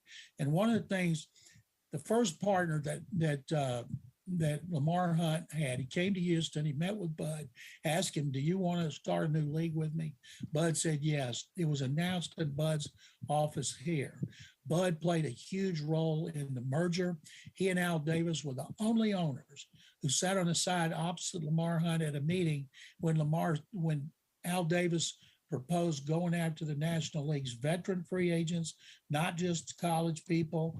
And Bud sided with Lamar, and Techstram got word, went back to Pete Rozelle, and that precipitated the merger. He also traded the rights to Joe Namath to the Titans/Jets, which saved the Jets and maybe the AFL. I told him that, and it just seemed to go in one ear and out the other. At one point, he had 3 black quarterbacks on his roster. He was one of the first owners to hire a black executive, Tom Williams, assistant general manager. There's all kind of things that go back to the old days. There you go. That was John McClain on Outkick 360 talking about Bud Adams, who was named a semifinalist to the contributor wing of the Pro Football Hall of Fame. TD's with us for the TD Power Hour. And TD, I just have such a hard time. I'm not the biggest Bud Adams honk in the world, but when I look at some of these contributors that are up for the Pro Football Hall of Fame, and I see Rune Ardledge, who basically created Monday Night Football, or Robert Kraft and all of his Super Bowls and what he's meant to football for the last 20 years, and Bud Adams, who founded the AFL. And if Bud Adams doesn't bring the Titans to Nashville, I'm not sure Nashville is what Nashville is today. Yeah. I know I'm not talking to TD today if the Titans aren't here. What are your thoughts on this? Only one contributor per year gets in, which I think is nuts. I don't know how we can have Tony Baselli in the Pro Football Hall of Fame, but Robert Kraft not. So I kind of wonder what your thoughts are. You didn't cover the Titans when Bud owned them, but you certainly remember when Bud Adams owned them. What are your thoughts on his candidacy for the Hall of Fame? Yeah, I think he has a legitimate case, and he should be in. Frankly, when you look at the AFL, that merger, the AFL-NFL merger, look at the teams that, the competition that it produced and everything.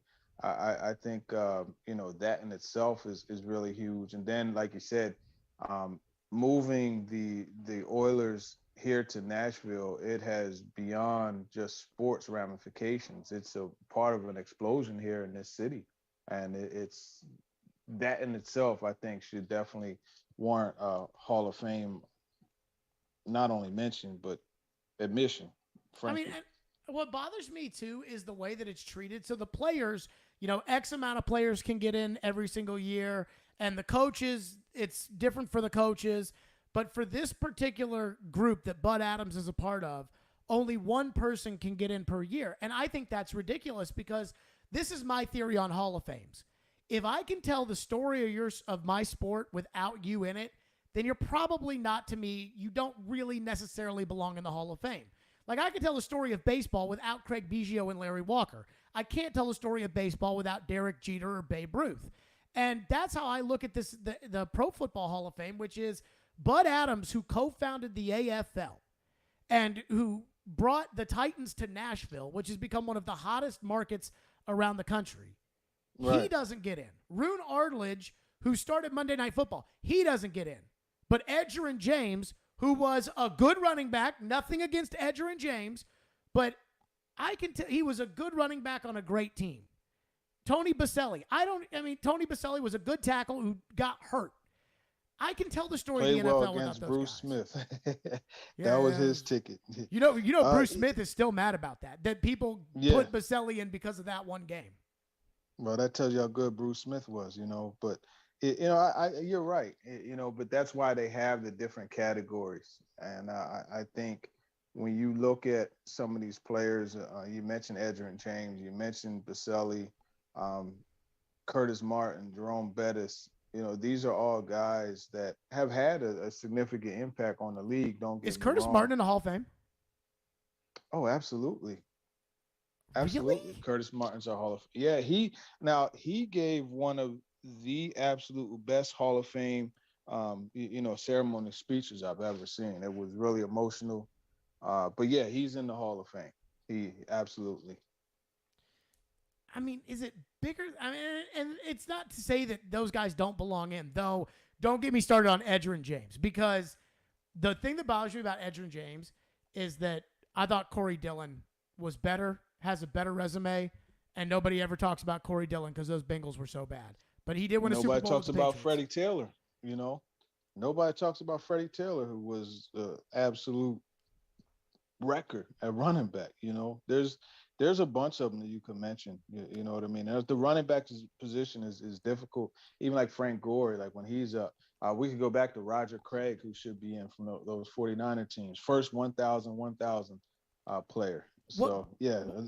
What bothers me too, or maybe where I feel a little bit of an onus, and I think we can all agree, like, even though I'm a fan of the team, I'm not a cheerleader. What bothers me is that I don't really feel like anybody sticks up for Bud Adams when it comes to this. I know obviously John McClain does, and I was listening to Paul when they asked him on the morning show, they asked Kaharski about it.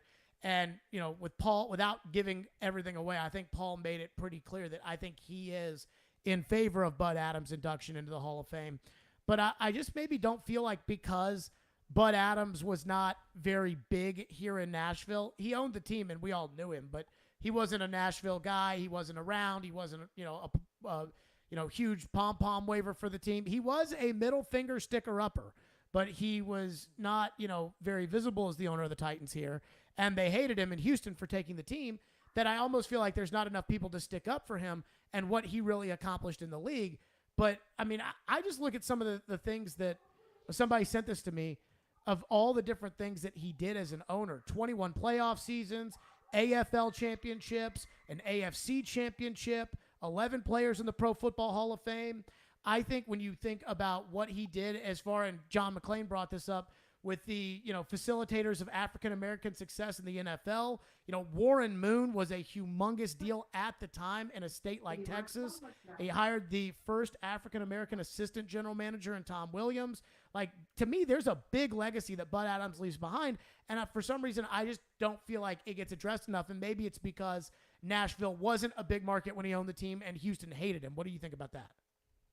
I mean, that could be the case. I honestly don't know why there isn't a bigger push being made for him. That's something that, I think maybe local media could start doing a little bit more, because he absolutely needs to be someone who has advocates for him to be in the Hall of Fame, because I feel like he's deserving. But I really can't put a finger on why it isn't. I would imagine, well, I mean, you look at John McClain, who's still in Houston,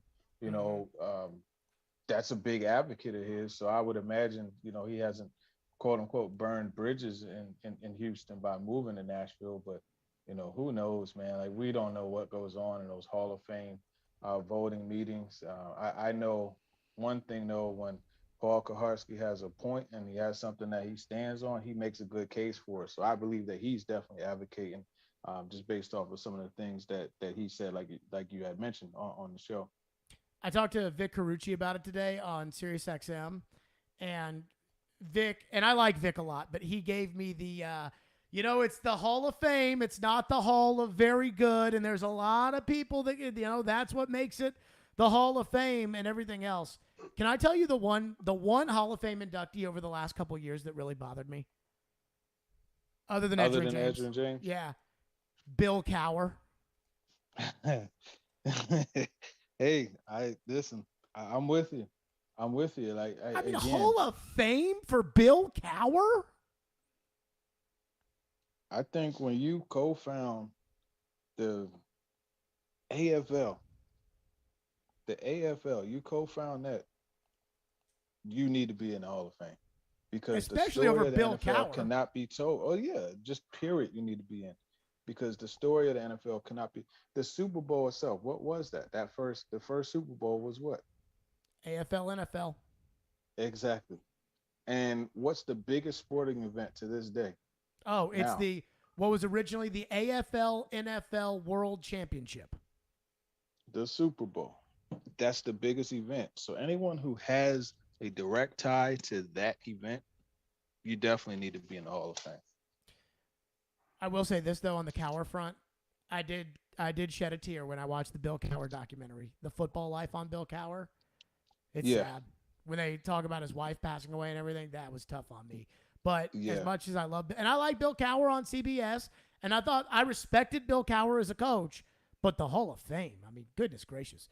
TD's with us here on the program. Get your thoughts in with TD 615-737-1025. There is some straight tea that is going on in the NFL that, Sean Payton just laying dudes out, including one guy who hasn't even gotten a chance, and Sean Payton is putting him on the hot seat. I want TD's thoughts on this coming up next. That's what we'll do. Stillman and Company. Hiller Plumbing, Heating, Cooling, and Electrical. Those are my guys. Hiller has been taking care of my home for years, and I promise you that they can do the exact same for you. That's why I am a proud member of the Happy Hiller Club, and I am telling you that you absolutely will love to be a member of the Happy Hiller Club as well.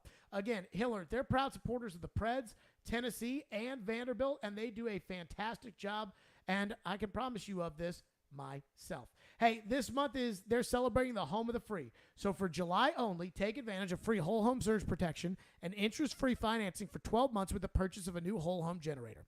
They got a free programmable thermostat and interest-free financing for up to 48 months on select new HVAC units and a free water sensor leak detector and interest-free financing for 12 months when you buy a new tankless water heater. All these purchases come with a free Happy Hiller Club membership. Our work is backed by the Happy You'll Be Your Services Free guarantee, and these deals are only happening in July, so you got to get on it today. That's Hiller Plumbing, Heating, Cooling, and Electrical. My guys, call the Happy Face Truck today.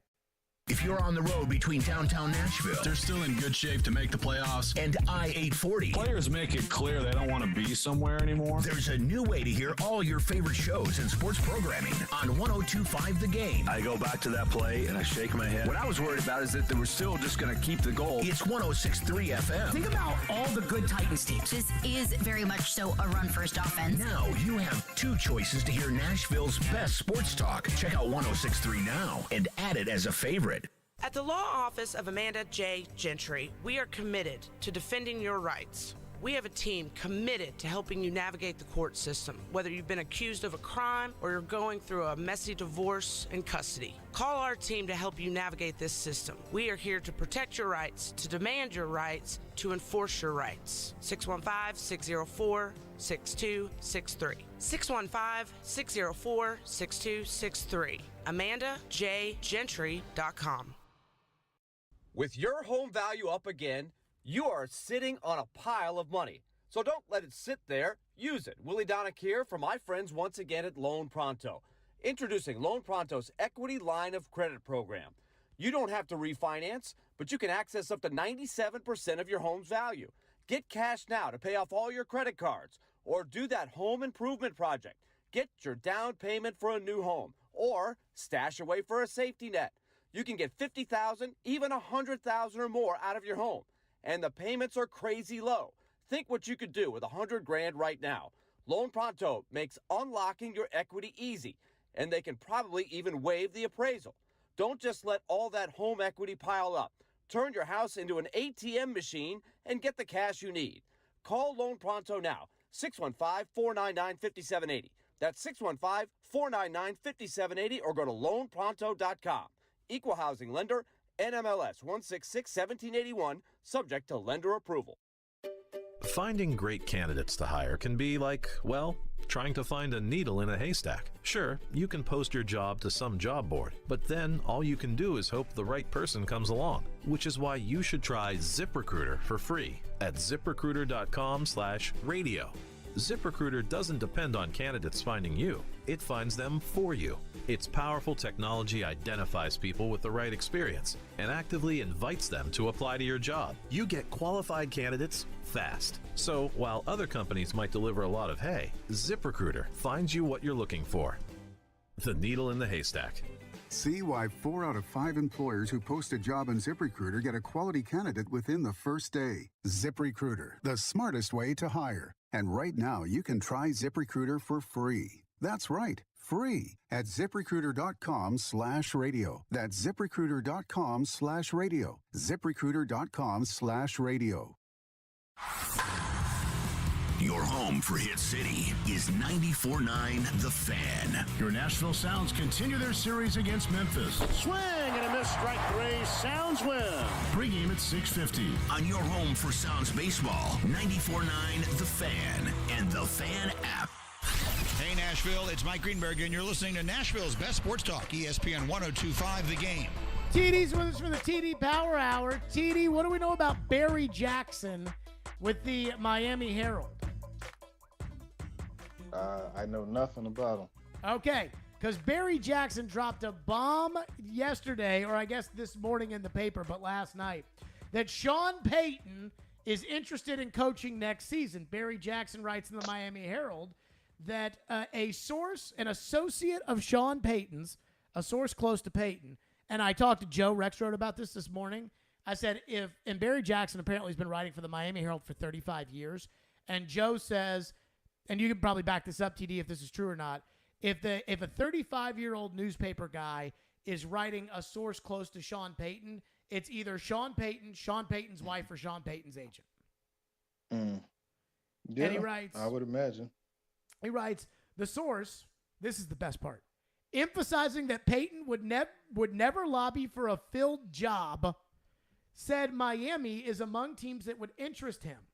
The Associate said he could also see Dallas and the Chargers among other teams that would interest Sean Payton should their jobs become open.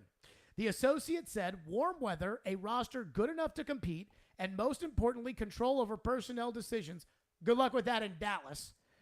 Control over personnel decisions and are the most important. Having a good quarterback would be helpful, but that isn't the number one or number two factor, the Associate insisted. TD, what do we make of that bombshell? Sean Payton, even though he says he'll never lobby for another man's job, has circled the Dolphins. Mike McDaniel hasn't even coached a game. The Dolphins, the Cowboys, and the Chargers. What do you make of that?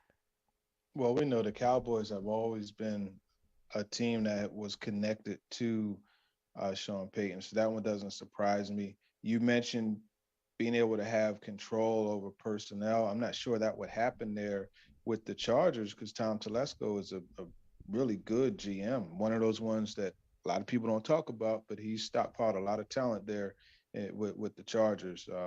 Then Miami, like you said, Coach McDaniels hasn't even gotten to call a play yet, and they're already that's unfortunate. But it's just the way this league works, right? There's always connections being made, and I think that's what we have here. So my thought on this is if I'm Sean Payton, the team that I'm circling is the Chargers because all of the Dolphins talk goes back to this Mike Florio report that he has just hammered away and Tom Brady didn't deny, which is that Miami had this grand plan to hire Sean Payton and trade for Tom Brady, and then Brady was going to be a co-owner of the team, and Payton was going to coach him, and Brady was going to be the quarterback, and then the Brian Flores lawsuit hit, and that kind of threw that away, threw it out the window, and it sounds like that's probably true, but even if you're Sean Payton, if you sign up for that deal in Miami, that's 1 year, and then after the 1 year, Brady's going to retire, Tyreek Hill's going to be 35 years old, and that team will probably not be very good. And I'm with you about Tom Telesco because I think he's a good general manager. If I let Tom Telesco pick the players and I'm the coach making $15 million or whatever it is that they would pay him to coach the Chargers, I mean, what I saw and you saw with what he did with Trevor Siemian in that game that was here last year at Nissan Stadium, if he gets Justin Herbert, so Sean Payton, one of the best quarterback head coaches in the NFL, Justin Herbert, one of the best young quarterbacks in the NFL, I mean, they could be great for 15 years, TD. Is it crazy for thinking that the Chargers and the lack of buzz in Los Angeles and the coach who goes for it on every fourth down for whatever reason, that if I'm Peyton, that's the team I want to go to? Yeah, I mean, that's the team that I would want to go to as well. That's the best option. Of course, you're going in there and you got to deal with that AFC West, but I mean, you have all the makings because one thing that you also have to mention is the defense that they have in place. So you don't even have to really get overly involved with that. You could grab somebody that, you still have the connections there. I'm sure there's a veteran coordinator that you could bring in and you could just focus on the offense. One of my favorite things, too, is in this article, it talks about Chris Greer. And this is why I love, and the source said that Chris Greer, this is great, that Chris Greer doesn't have an ego compared to many people in the game and would likely defer to Payton if given the opportunity to work for him. It is unclear if Payton would prefer his own handpicked general manager serving as a number two behind him on personnel decisions. Think about that. Chris Greer just was part of the group that hired Mike McDaniel to be the head coach in Miami, and he's already telling the columnists there, yeah, if they bring in Sean Payton, I'll be cool being number two to Sean Payton. Don't take my job from me. And I got to tell you, I think that Brady thing was true. I think that the owner was trying to get Brady and Sean Payton together. And I just find it so odd that Sean Payton would come out right now, or an associate close to Sean Payton would come out right now and go to a columnist in Miami and say, yeah, Sean Payton wants to coach a warm weather team. He wants to have say over the personnel decisions, and he would like the Dolphins, the Cowboys, or the Saints.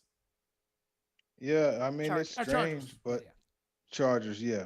He's gone with the Saints. He's had the Saints. No. He had enough of Trevor Siemian.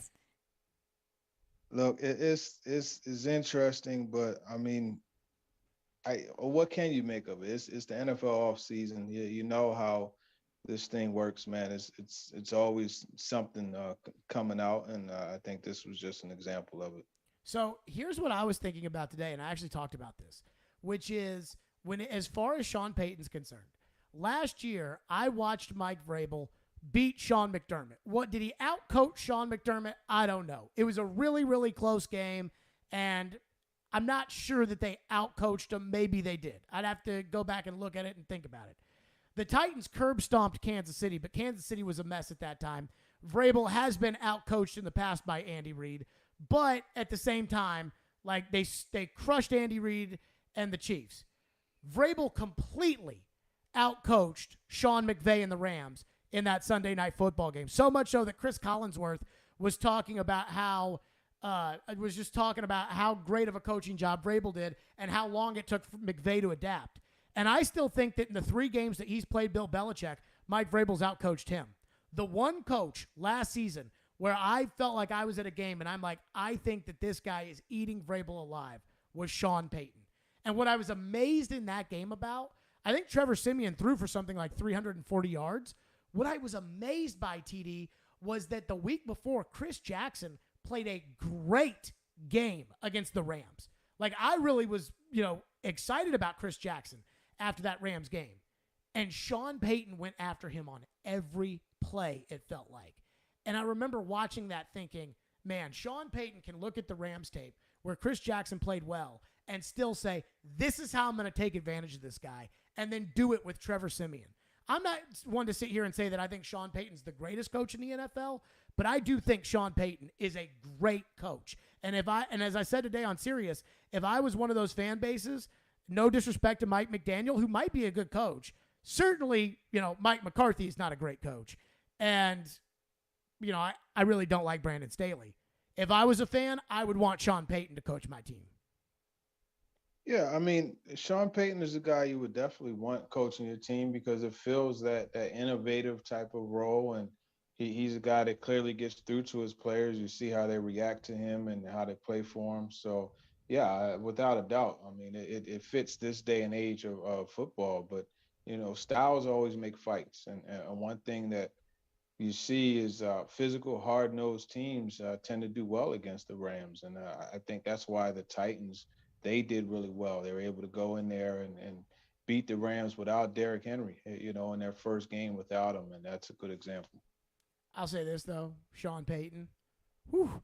But the other thing, too, about the McDaniel thing, one, he's never coached a game, but these Shanahan tree coaches have been doing a pretty good job, and he's one of the Shanahan guys. And so I wonder, is that a package deal, or if Tua stinks it up, will they fire him too, or will they keep him and bring in Brady? I don't know. TD's with us for the TD Power Hour. Get your questions in for TD. 615-737-1025 is the phone number. 615-737-1025 for the TD Power Hour. Here on the program, TD answers your questions and concerns. That's coming up next. Hey, join 102.5 and 106.3 The Game and Newton Motor Group this summer to help kids in Middle Tennessee as we team up with Souls for Souls to provide shoes to children experiencing homelessness in Nashville and the surrounding area. With school coming back, their goal is to raise $20,000, which will provide 1,000 pairs of shoes for kids, but we can't do it without you. Please help however you can by going to thegamenashville.com/shoes. All donations will go right to Souls for Souls. And again, thank you for your help. That's thegamenashville.com/shoes. Newton Motor Group is a proud sponsor of Souls for Music City. Newton Motor Group, the best car deals in Nashville start at Newton. Hey, Willie Donick here. Join us Friday at 10 a.m. as Chris Mason and I call the 2022 Preds Prospect Showcase as the future Preds go toe-to-toe at Ford Ice Center Bellevue. Coverage starts at 10 before puck drop at 10:30. Right here on 102.5 and 106.3 The Game and the Game Nashville app. From the Fox 17 News Code Red Weather Center, I'm Fox 17 meteorologist Greg Bobus. Staying dry but also staying warm. Our streak of 90-degree days will continue. The next 3 days, low to middle 90s and increasing humidity into the weekend. All 3 of those days loaded with sunshine as well. Brought to you by Hiller Plumbing, Heating, Cooling, and Electrical. Call the Happy Face Truck today. Take Audible along this summer and listen to best-selling audiobooks, exclusive originals, and podcasts. Start with a free 30-day trial at audible.com. Ever tried to shop for a diamond online? They all look great on the computer screen, but the fact is, most reputable jewelers like Genesis Diamonds wouldn't touch them with a 10-foot pole. These are the diamonds that nobody wants to buy. We call them the B-quality diamonds. That's Genesis owner Boaz Ramon, who says that even diamonds with the same grade and specs on paper can be very different when you see them up close in person, especially the ones from online dealers. Those diamonds gonna look always cloudy or dirty. It's like you're wearing your glasses and there is fingerprints all over the glass. You just don't understand, or nobody told you that the material that this diamond was cut from was not the best material. Why risk it? At Genesis Diamonds, they screen thousands of diamonds and only choose the best of the best for maximum brilliance, sparkle, and luster. Genesis Diamonds, Green Hills and Cool Springs. I'm Boaz Ramon, and my accent is always on value. Hi guys, it's Andrew with Hillside Medical Clinic. Is erectile dysfunction damaging your relationship? Are you sick of the pill and all the side effects? Well, welcome to the future. We have a major medical breakthrough. Hillside Medical Clinic uses the most advanced form of wave therapy. Backed by 60 clinical studies, our technology uses pressure waves to repair and open up blood vessels. We've helped countless men get rid of their ED. But what is the true end result? Their relationship, even their lives, improve drastically. If you're ready to regain your love life, call us right now, and not only will the assessment and ultrasound be free, we'll also give you a gift that produces immediate results in the bedroom. It almost never fails. This is worth $550, and it's free to callers right now. 615-576-5000. That's 615-576-5000. Put a stop to your erectile dysfunction and experience what I call the happiness ripple effect. Call Hillside Medical Clinic now, 615-576-5000. Robbie Stanley. To avoid non-contact injuries and not repeat last year. Joe Rexroad. Just wait until next year's national TV schedule comes out. Robbie and Rexroad. Mornings from 6 to 10 on Nashville's best sports talk. ESPN 102.5 and 106.3 The Game. And on the Game Nashville app. You're listening to Stillman and Company. Sounds like this has been a game-changing day for all of us. Presented by TriStar Movie. on ESPN 102.5 and 106.3 The Game. And on the Game Nashville app. Stillman and Company here on the program. By the way, next week, Caroline will be at SEC Media Days, brought to you by Volunteer Hose and Gasket. Volunteer Hose and Gasket, equipment supplier in Nashville, including gaskets, hoses, hose fittings, seals, packing, joints, gauges, fire protection, cups, belting, and more. If you've got it, if you need it, they've got it. TD is with us for the TD Power Hour. Time for your questions, 615-737-1025, and our phone lines are driven by WilsonCountyHyundai.com. Adam is going to start us off here on the program. Adam, you're on with TD. TD, I was listening to you the other day, man, on the national radio show that you were doing, and I tried so hard to get in and talk to you, man. You're making us so proud. You sounded good on there. Thank you. You were ripping, you weren't ripping, and your partner was ripping Justin Fields real hard sitting here. Man, I feel for that guy, what he's got coming up this season. That's not why I called you. So I'm actually more concerned about the wide receiver situation, not because we lost A.J., or because I'm worried about Traylon Burke. I just don't feel like we have enough wide receivers right now. The ones we have aren't great when you get past, 3 and 4. It's pretty bad. And last year we had Julio, we had AJ. I wasn't even worried about Marcus Johnson and Chester Rogers. I was like, we don't even need them. We needed those dudes so bad, and they're gone. Every guy I just named is gone. So I'm just wondering if we're going to sign some more wide receivers. We're supposed to, I think. Thank you for the call. Yeah, I don't think. Yeah, thanks for the call and the shout out, Adam. I don't think that they're going to sign any receivers. Josh Malone is a guy that's really intriguing. He had an outstanding OTAs, mini camp, and everything. So he is definitely a wild card You look at him and his willingness to play special teams now. He said he went to Craig Alkerman and told him he'll do whatever he's asked to do, and that could really lead to a back of the rotation roster spot for him. And still got Fitzpatrick, who they are bringing along. So I think right now they probably aren't going to sign anybody. Now, if God forbid something happens to a guy, or they don't get the right start from Burks that they thought they were going to get, or you don't have Robert Woods progressing as much, then I could definitely see them signing, like a Cole Beasley, a Will Fuller, or something along those lines. What do we have in our text line? One texter texts in and says, do you believe the hype around Amani Hooker? If so, how good do you think that he can be? I absolutely believe the hype around Amani Hooker, and some guys in the league do too, because he was an honorable mention in that safety list, And I think when you look at Hooker, the big thing with him is ball production. He makes plays on the football.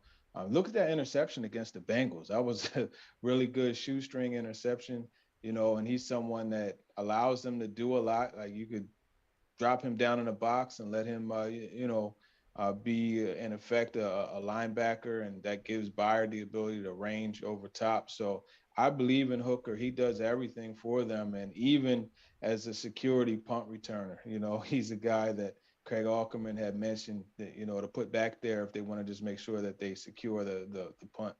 This is going to sound crazy. I think Hooker is like one step behind Byard. Like, I think that they're both very similar in how they're both ball hawking safeties and have great ball skills. I think Byard is probably more established. Hooker's younger. I mean, it could make for an interesting choice one day down the road. I think because of the leadership skills and how important Byard is to the organization, that they would ultimately pick Byard over Hooker if they have to choose.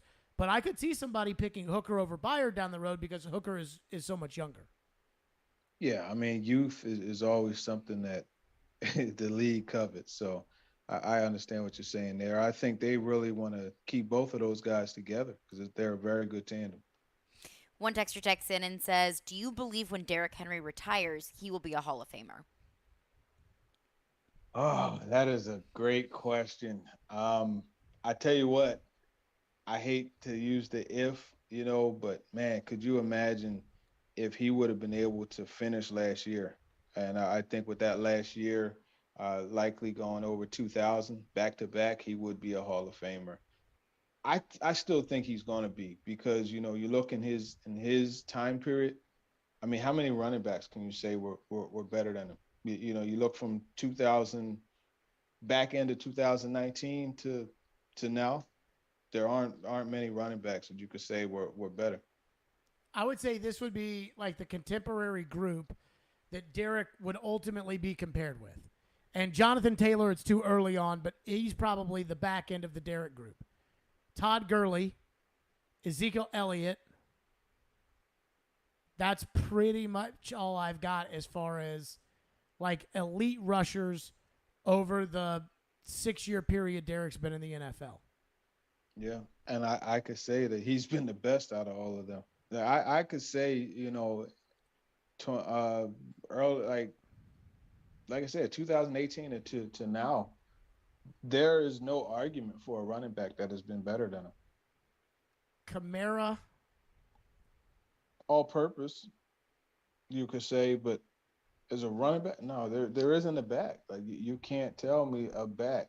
The guy led the league in rushing touchdowns and rushing yards in back-to-back years. He played 8 games last year and was still top 10 in rushing. Like, yeah, it's clear. And to be honest with you, the results that he had last year, in my opinion, that's a strong case for Hall of Fame. Also, just because he played half as much, but was just as, if not more, effective than most running backs. It kills me because I'm with you. Had he finished out the season, he probably would have had a second 2,000-yard season and would have had a third rushing title, and that would have for sure gotten him in the Hall of Fame. And It's not his fault, but he didn't do it. What's next? Michael texts in and says Tannehill's decline is directly linked to the losses of Conklin and Jonnu Smith. Your thoughts, TD? I could definitely see the Jonnu Smith part. I could definitely see because and I wrote about this when I focused on the tight ends, Okonkwo and Hooper. The red zone area is somewhere that Tannehill just seems to lock in on tight ends a lot. And you look at 2020, Jonnu had 8 touchdowns in the red zone. 8. That tells you right there the importance. So I could see the correlation to Jonnu. Conklin, I mean, it's I don't necessarily agree with that one, but I definitely feel Jonnu not having him is definitely hurt Tannehill. I mean, I think the biggest one is the coach. I mean, and I'm not trying to rip on Downing, but I think it's Arthur Smith. Yeah, no, that's absolutely the biggest one, and they just had that synergy, that chemistry that, really worked for both of them. And it's something that, we'll see how that could happen with Coach Downing. But you're right. I mean, nothing bigger affected Tannehill than not having Arthur Smith. And I would love to go back and look at his Dolphins numbers to see what he was in the red zone with tight ends. I wonder if that's an Arthur thing. Because, TD, you know as well as I do, some of those touchdown passes, now some of them were just great throws and great catches, especially with Jonnu using his big body. But some of them, they would take the snap, and all of a sudden Tannehill would turn his head to the other side, and there'd be a wide-open tight end in the middle of the end zone. And I wonder how much of that's Arthur, too, or how much of that is, the system or whatever.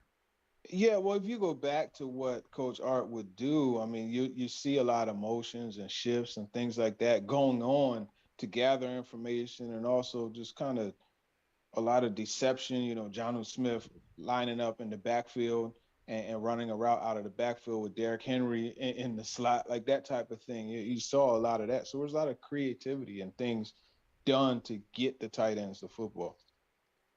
Another texter texts in and says, who do you think is a sleeper to have a breakout year this year? A breakout year?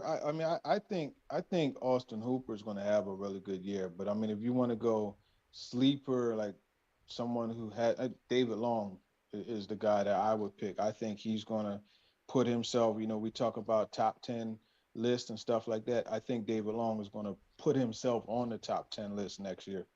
I got a prediction here. I think the Titans will have one corner. I don't know who. One corner will make the Pro Bowl this year. So it might be Fulton. It might be Farley. It might be McCreary. It might be Elijah Molden. One of them, I think, will make the Pro Bowl this year. Because I think the defensive line will force so much pressure on the quarterbacks that one of these guys is going to have 6 or 7 picks. And, TD, you know how it works in this league. It's like, all right, who's got the sacks? Who's got the picks? Who's got the rushing yards? Go ahead and put them in the Pro Bowl. And I think one of those guys is going to end up in the Pro Bowl. That's my take there. TD? I think if Caleb Farley could get his hands on some footballs, it's going to lead to touchdowns. He's dynamic with the ball in his hands. So, yeah. TD, we will see you tomorrow on with Robbie and Adam. Appreciate you as always. And next week will be our training camp preview week. Appreciate you, TD. For sure. Appreciate you all. Have a great week. Yep, TD joining us on the program here on the show. And I knew that he was going to disagree with my Jared Goff take. Most people seem to disagree. You know what's funny? Is every time I hear that, unless somebody gives me I don't want to say a factual reason, but I almost need something other than just it's Jared Goff. Like, if you can give me something more than that, if you can give me something like, Jared Goff's efficiency in the red zone is, and there's one particular thing that I'm looking for someone to fire off with and they haven't done on Jared Goff. Now, I don't care about it because the whole thing's all whatever, but I'm looking for that. 615-737-1025 is our phone number, 615-737-1025. So I feel like it's not being said enough. And so I'm going to say it, and I wonder what you all think of it. We'll get to that coming up next right here. It involves the Titans, and it involves Bud Adams. We'll get to that next. Stillman and Company on 102.5 The Game. Stuck at work without a radio? Wait a minute. Disastrous. I hate that. It's got to be there. That's okay. Everything is not okay. Download the Game Nashville app or go to thegamenashville.com and listen live. We are Nashville's best sports talk. ESPN 102.5 and 106.3. The Game. ElectronicExpress.com. We make it happen. Hi guys, it's Andrew with Hillside Medical Clinic. Is erectile dysfunction damaging your relationship? Are you sick of the pill and all the side effects? Well, welcome to the future. We have a major medical breakthrough. Hillside Medical Clinic uses the most advanced form of wave therapy. Backed by 60 clinical studies, our technology uses pressure waves to repair and open up blood vessels. We've helped countless men get rid of their ED. But what is the true end result? Their relationship, even their lives, improve drastically. If you're ready to regain your love life, call us right now, and not only will the assessment and ultrasound be free, we'll also give you a gift that produces immediate results in the bedroom. It almost never fails. This is worth $550, and it's free to callers right now. 615-576-5000. That's 615-576-5000. Put a stop to your erectile dysfunction and experience what I call the happiness ripple effect. Call Hillside Medical Clinic now, 615-576-5000. Nashville's Best Deals is a great place to save cash fast. Get up to half off or more on dining and entertainment at thegamenashville.com/deals. Check back often for new featured deals and save money now at thegamenashville.com/deals. Zines First is the official sign company for 102.5 The Game. Go to sfnash.com. You know what's going to happen, and when your car needs service or repair, remember Mitchell's Mr. Transmission on Gallatin Road, just north of Briley Parkway. Now here's Jim Mitchell. Our fleet vehicle program is a great benefit to all the fleet companies in Nashville. We are able to get their vehicle back on the road a lot quicker than the downtime of most dealers and most general repair shops, simply because we have the transmissions available. We're able to put priority on their vehicles to get them back on the road quickly. You know what's going to happen, and when your car needs service or repair, remember Mitchell's Mr. Transmission on Gallatin Road, just north of Briley Parkway. I wanted to know why some people who get COVID-19 get it so bad. I found out it may be because they have a high risk factor, such as heart disease, diabetes, being overweight, smoking, and asthma. Even if symptoms feel mild, these factors can increase your risk of COVID-19 turning severe.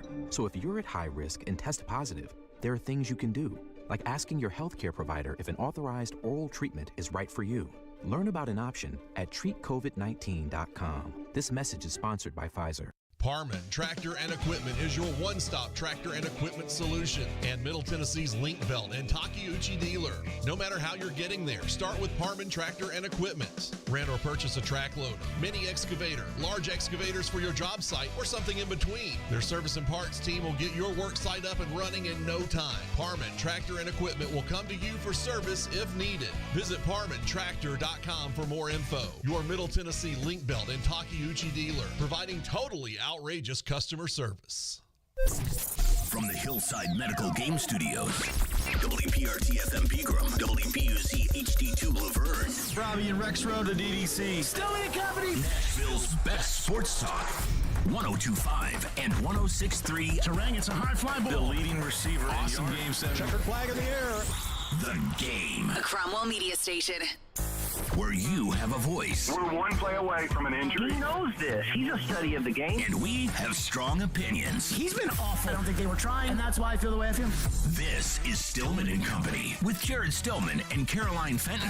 Presented by TriStar Moving on Nashville's best sports talk. ESPN 102.5 and 106.3 The Game. And on the Game Nashville app. Stillman and Company is delivered by TriStar Moving, 102.5 The Game, streaming live on Twitter, Twitch, YouTube, and Facebook Live. Thanks to the law offices of Amanda Gentry, live from the Hillside Medical Game Studios. I'm not going to lie to you guys. I'm a little distracted right now. Why? Because I'm sending a text message, but the text message I'm sending, I'm looking for the right emoji to send. See, I'm waiting for the day that emoji has a search bar. It has you it can now. Look. Oh, really? Yeah, at the top, it just says search emoji. Nuh-uh. Yeah. I'm looking for... Really? Yeah, you Well, can... then search it. Oh, it does have a search. Huh. Oh. What are you looking for? Anything fun? I'm looking for like a please. I know you don't want. Do like the big eyes. That's like, like the big about to cry eyes. Yeah, but not the smile one. The other one that's like please. Okay. That'll do the trick. Done. Hold on. Good work. Sent. Okay.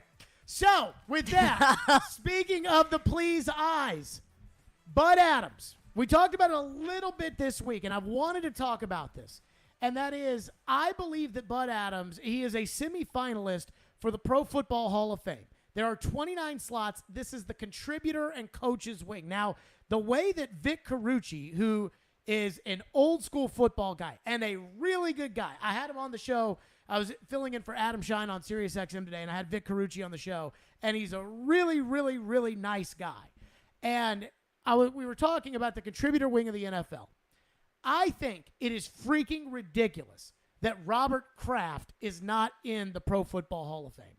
How can you not have Robert Kraft, the owner of the most successful team of this century? And it's not exactly like this century is brand new. Now, we are in the early part of the century, but it's not like it's brand new.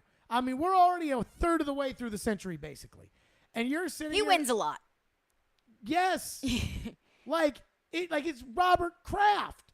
And I know he got his happy ending, but that's not going to keep you out of the Pro Football Hall of Fame. Ray Lewis is in the Pro Football Hall of Fame. That's fair. But the thing that bothers me about this is that my qualification for Hall of Fame is twofold. One, can you tell the story of the sport without you? Like, you can't tell the story, for instance, of baseball without having Babe Ruth or Hank Aaron. Yeah, well, those are in the easy. Hall of Fame. Those are gimmies. Those are very easy. You can't tell the story of football without Dan Marino, but you can tell the story of football without Kurt Warner. As much as I hate to say it, how can we have a Hall of Fame where Tony Baselli, an off-injured left tackle that I don't think played 5 healthy years in the NFL. I don't know if he played 5 years, period. But how can we have Tony Baselli, and I know players are different than quote-unquote contributors, but how can we have Tony Baselli with a gold jacket, or Edgerrin James with a gold jacket, or I didn't even know Curtis Martin has a gold jacket until TD said it, and I'm like, Curtis Martin?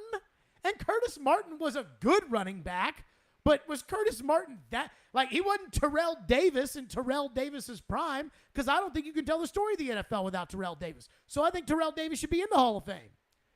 But all these guys that are up for this, they all own a part of history.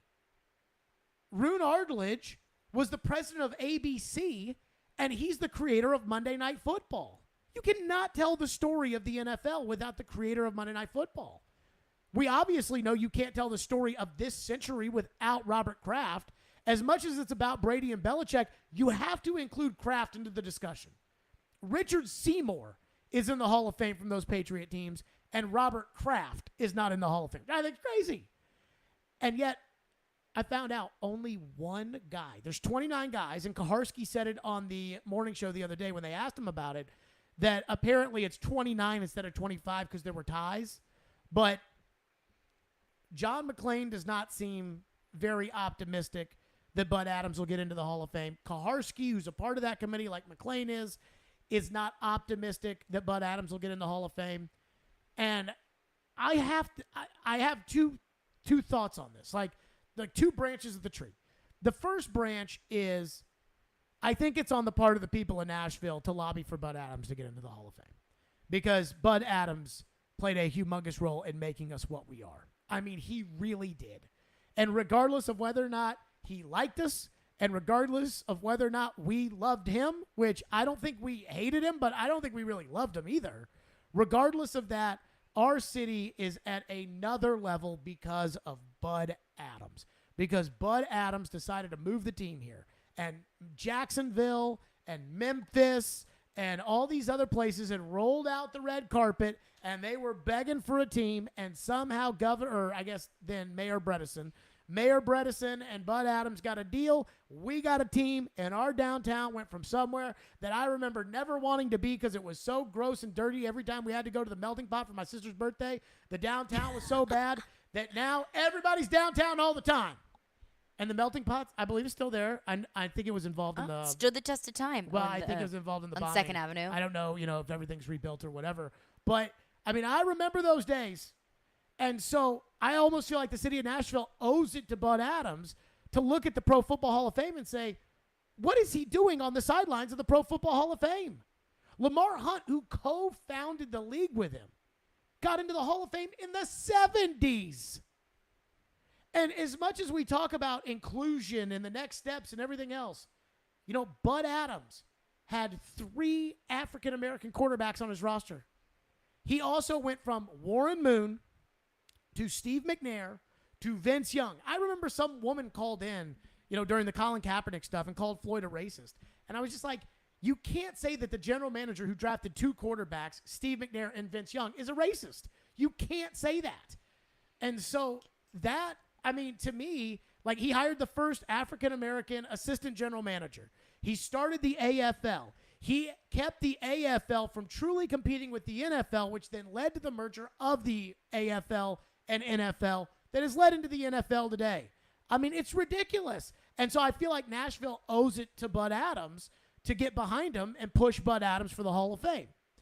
The second thing, my other issue with this, is apparently the rule says, and I don't know who you talk to about. I don't know if it's that freaking Andre the Giant that runs the Hall of Fame that knocks on the door every time whenever somebody gets into the Hall of Fame, whenever we let some average player in, like, hey, congratulations, Edgerrin James, you're in the Hall of Fame.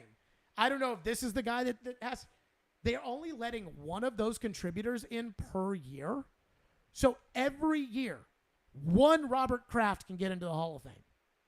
One Rune Ardledge can get into the Hall of Fame. Why?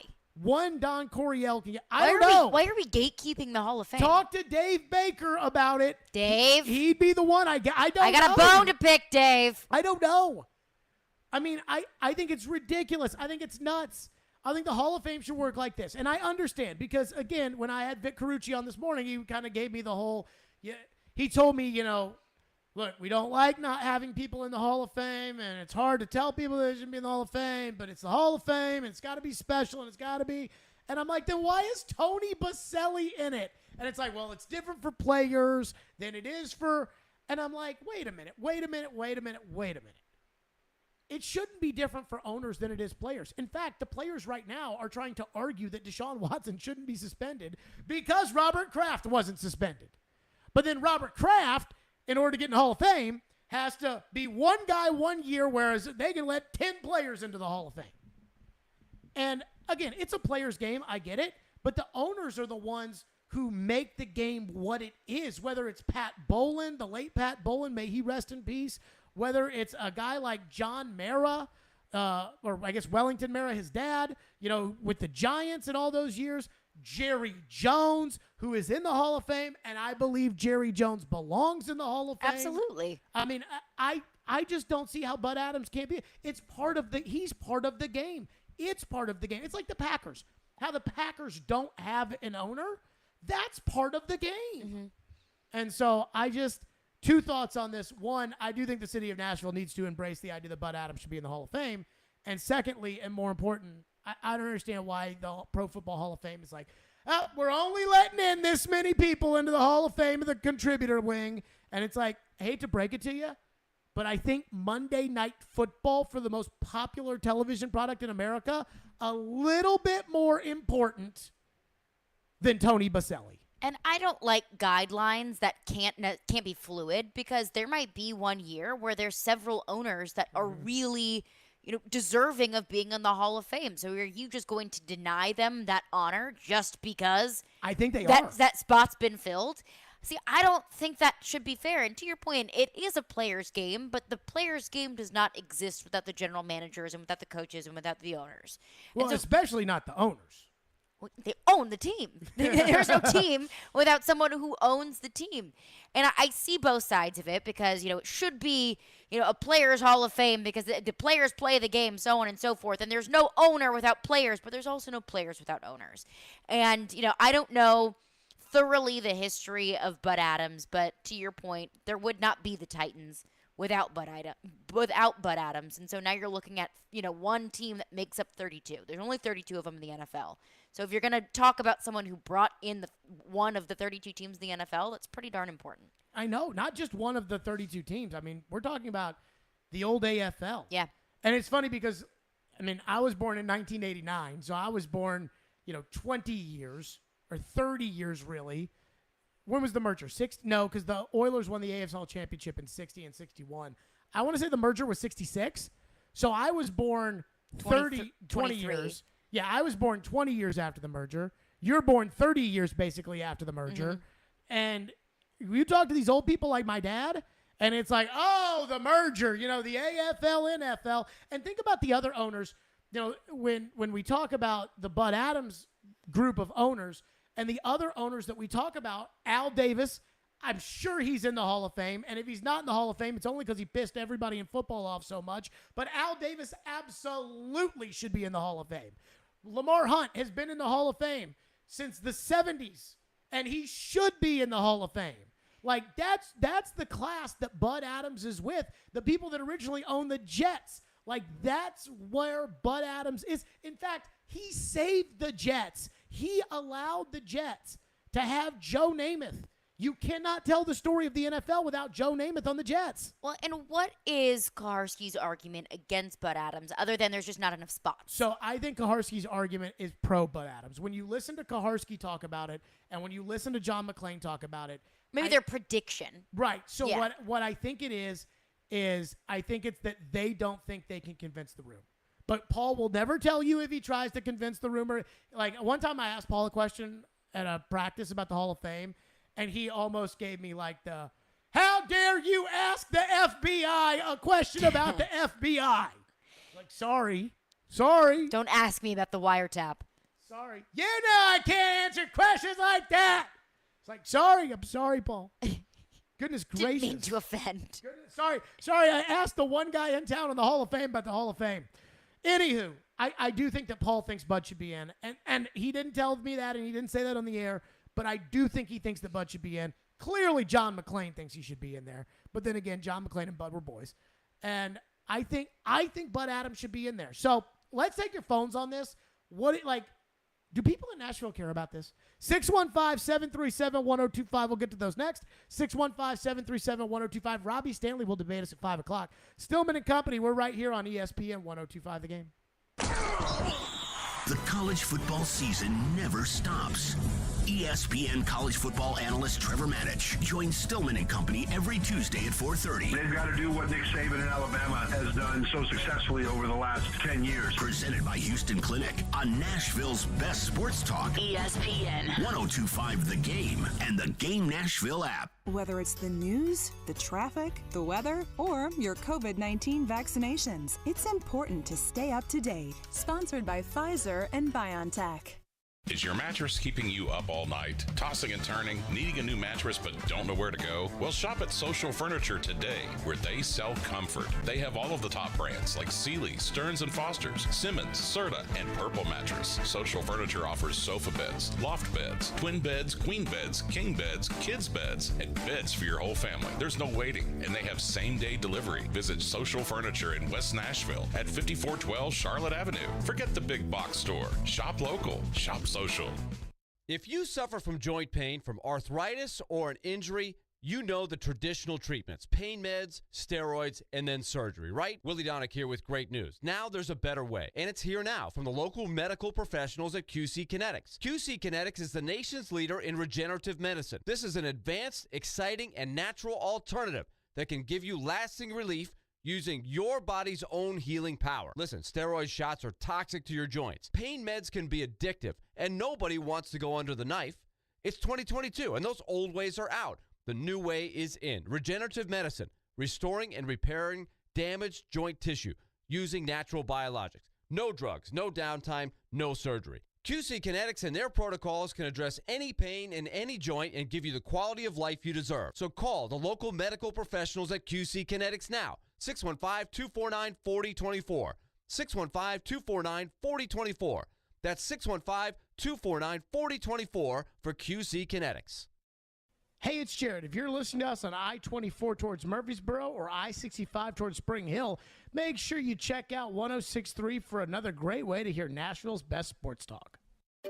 Finding great candidates to hire can be like, well, trying to find a needle in a haystack. Sure, you can post your job to some job board, but then all you can do is hope the right person comes along, which is why you should try ZipRecruiter for free at ziprecruiter.com/radio. ZipRecruiter doesn't depend on candidates finding you. It finds them for you. Its powerful technology identifies people with the right experience and actively invites them to apply to your job. You get qualified candidates fast. So while other companies might deliver a lot of hay, ZipRecruiter finds you what you're looking for. The needle in the haystack. See why 4 out of 5 employers who post a job on ZipRecruiter get a quality candidate within the first day. ZipRecruiter, the smartest way to hire. And right now, you can try ZipRecruiter for free. That's right, free at ZipRecruiter.com/radio. That's ZipRecruiter.com/radio. ZipRecruiter.com/radio. We want to hear from you. Thanks for taking the call. Join the conversation. Call or text at 615-737-1025. Driven by WilsonCountyHyundai.com. You're listening to Stillman and Company. Presented by TriStar Moving. On ESPN 1025 and 1063 The Game. And on the Game Nashville app. How strong of a case does Bud Adams have to ultimately be inducted into the Pro Football Hall of Fame? Well, I think people are getting a little too excited about semifinalists. There are 29 semifinalists. There's one spot out of this group that will be put forward ultimately for a thumbs up, thumbs down vote by the full selection committee. I'm proud to be part of this coaches, contributors subcommittee, if you will, which was boosted from nine of the selection committee to 12. So I'm one of the new guys. I certainly support Bud's case, but we had John McClain on for his weekly visit. He's a long time member, and he made Bud's case in front of the Centennial group when we put in 15 people 2 years ago, I guess. And he said that it was lukewarm response to him. I thought that was Bud's best chance. There seems to be kind of a tepid response to him. And I think he really hurt himself. Look, he wasn't the greatest owner, and I think people tend to see that. That's more modern than his role in founding the AFL and in being instrumental in the merger of the AFL and the NFL, things which you cannot write the history of the league without him involved in, which I think make him a Hall of Famer. There you go. So Kaharski's pro Bud Adams, but I think that tone was, guys, Bud Adams not getting in the Hall of Fame. Well, it's a very saturated market for one spot. It's just ridiculous that Tony freaking Baselli is in the Hall of Fame. And that's the tough thing about Hall of Fame voting is it is so incredibly subjective, and someone who deserves to be in might not be in, and someone who doesn't deserve might be in, but unfortunately, that's just the way it goes. Vic Carucci was on with me earlier today, and he's, an old-time football guy, and he's a Hall of Fame voter. And, he was talking about how hard it is to not vote for people. Let me tell you something. I got to believe that if I was a Hall of Fame voter, that it would be very easy for me not to vote for people. Like that if people were to say, what do you think about this guy? Like Fred Taylor, for instance, TD brought up. Absolutely not. No interest in Fred Taylor in the Hall of Fame. Well, I think that's kind of how the Hall of Fame goes, is you just throw a name up. Does he deserve to be in? Yep. Nope. And it's easy as that. That's how I believe. That's what I believe. Because if it's something that is so coveted, it should be easy to make your mind up. And so, calling someone good is hard. Calling someone some of the best ever, that's difficult. I'm sorry, hard. Easy. Right. That's easy.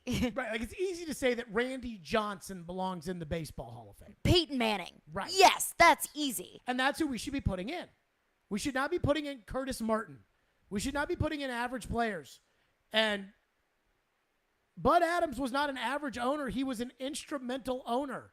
And look at what he did for this city. Look at the draft. The best draft the NFL's ever had was this draft.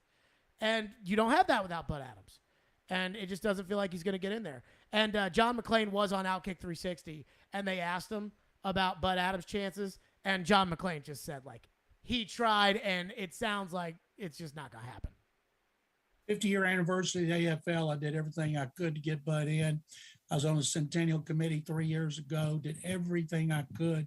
And I thought after I made my speech, and there were all these old guys who had been around in the 50s and the 60s and knew what Bud's impact was on the league, that they would vote for him, but he didn't make it. And one of the things, the first partner that Lamar Hunt had, he came to Houston, he met with Bud, asked him, do you want to start a new league with me? Bud said yes. It was announced in Bud's office here. Bud played a huge role in the merger. He and Al Davis were the only owners who sat on the side opposite Lamar Hunt at a meeting when Al Davis proposed going after the National League's veteran free agents, not just college people. And Bud sided with Lamar, and Tex Schramm got word, went back to Pete Rozelle, and that precipitated the merger. Listen to the names in that, right? Like Al Davis, Lamar Hunt, Tex Schramm, Pete Rozelle. And if you're under the age of 30, that probably doesn't mean anything to you. But if you're over the age of 50, it's like, oh my God, Tex Schramm? And yes, Tex Schramm and Al Davis, and yes, phones. And I just wish Nashville understood how important Bud Adams was to Nashville. And I wish the Pro Football Hall of Fame understood how important Bud Adams was to football. Mojo, phone lines driven by WilsonCountyHunter.com, has been waiting patiently. Go ahead, Mojo. Hey, I think, first of all, I love the show, guys, but I think it's one of the most ridiculous things in the NFL that Bud Adams is not in the Hall of Fame. Not sure who he pissed off, but it sounds like somebody may be holding some form of a grudge towards him. But there's also another fact in my mind that makes that tells me you can't tell the NFL story without Bud Adams, that he never had a problem getting a black quarterback either. Yep. When people were saying they weren't smart enough or this or that or whatever, Bud Adams was one of the first owners to allow a black quarterback to start for his team, and I think that is another great factor and put him in the Hall of Fame as well. And not only that, to that point, thank you for your call, Mojo. Not only that, to this point about black quarterbacks and everything else, when Warren Moon became the starting quarterback of the Houston Oilers, that had to be a huge deal at the time in a really southern market to have a quarterback like Warren Moon. And then when they decided to move on from Warren Moon after one horrendous year with Cody Carlson, it was, who are they going to go get? And most people thought that they should take Kerry Collins out of Penn State, and they decided to take Steve McNair. Well, if you had just a hint of racism inside of you, you would have said, let's take Kerry Collins, or let's take Matt Leinart or Jay Cutler. And it was Bud Adams who was pushing Vince Young, hey, let's draft Vince Young, which may not have been the right call. I mean, I think Vince Young's tenure as a Titan, and I didn't cover the team then, I was a fan, but I think that Vince gets unnecessarily chucked under the bus because I think Vince had a lot of success here and that Jeff Fisher screwed him up, and I'll always believe that. But it's just, it's hard for me to think that, to have an owner that doesn't care about that at that point in time of that generation is a big deal. And he hired the first African-American assistant general manager in the NFL. And in the society that we live in today, that needs to be talked about more. The way that people appreciate people that did things like that back in those days. And it is a very interesting point to bring up because we live in a time now where I don't think about a quarterback being black or white. Mm-hmm. There was a big symposium when I worked at ESPN a couple of years ago, and it was called the Year of the Black Quarterback. And Warren Moon came to speak, and he just highlighted, now having so many, not just starting quarterbacks, but such successful starting quarterbacks. And Lamar Jackson and Patrick Mahomes, and this was pre-Deshaun Watson controversy, but Deshaun Watson, that's a really big deal. And you can even bring up the point that would it be such a norm? And could black quarterbacks be so successful without the foundation that was laid by Bud Adams? And I think it's an interesting conversation to have. And you won't know the answer, but it seemed like Bud Adams was a trailblazer. I don't know why this just popped into my head. And you probably don't remember this. Ian, you might remember this. Do y'all remember when ESPN hired Rush Limbaugh to be on Countdown? No. Can't say I do. Okay. No. So this was 2002 maybe. But that doesn't even sound real. I'm telling you. It happened. They hired Rush Dennis Limbaugh. Miller did Monday Night Football, right? Oh, God. Was that freaking awful. So if Roone Arledge was a part of that, and I think he was dead by then, but if he was a part of that, then I might have to revoke him for the Hall of Fame because Dennis Miller and Dan Fouts on Monday Night Football were so bad. But so they hired Rush Limbaugh to do Countdown. And I didn't really know like Rush Limbaugh or like what Rush Limbaugh was about or anything else. I just knew he was controversial. I didn't know like how because I was 11. Right. And so Rush Limbaugh was on Sunday Countdown, and they had this thing called the Rush Challenge where he could throw a flag and then he would like talk about whatever. And he made a point that the media, that Donovan McNabb really wasn't all that good, but that the media was wanting a black quarterback to succeed. What? And I remember when I heard that, and I was 11, and I was like, what did this man just say? I was like, what did this man just say? So I have a feeling that was pretty short-lived. Oh, my God. He was, like, gone, like, 5 minutes later. And the next Sunday when they started Countdown, like, no music and, like, Tom Jackson, like, staring into the camera, like, last week, this is what happened on Countdown. And I am so sorry and everything else. And I was like, whoa. And that was... I think that's for good reason that I don't know about that or remember that because I'm sure ESPN just wanted to tuck that one away in the archives and not bring it back. Think about where ESPN is now. The idea of hiring Rush Limbaugh to do football unfathomable. Is unbelievable. The times have changed.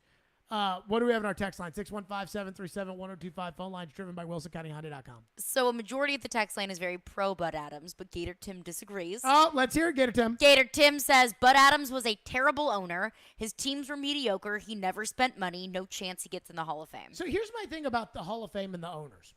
I understand the idea of, the winning owners, that should matter. And I think it should matter for Kraft. Kraft won so much. And the Rooneys in Pittsburgh. Jerry Jones, other than the Super Bowls that he won with Jimmy, but Jerry Jones, in my opinion, has not been a great owner in the NFL. Like, as far as his team is concerned. If you told me right now, hey, Jared, the Roger Goodell has come to you, and if you're okay with it, then the Titans and the Cowboys will switch owners, and Amy will own the Cowboys, and Jerry will own the Titans. And I would be like, hell no.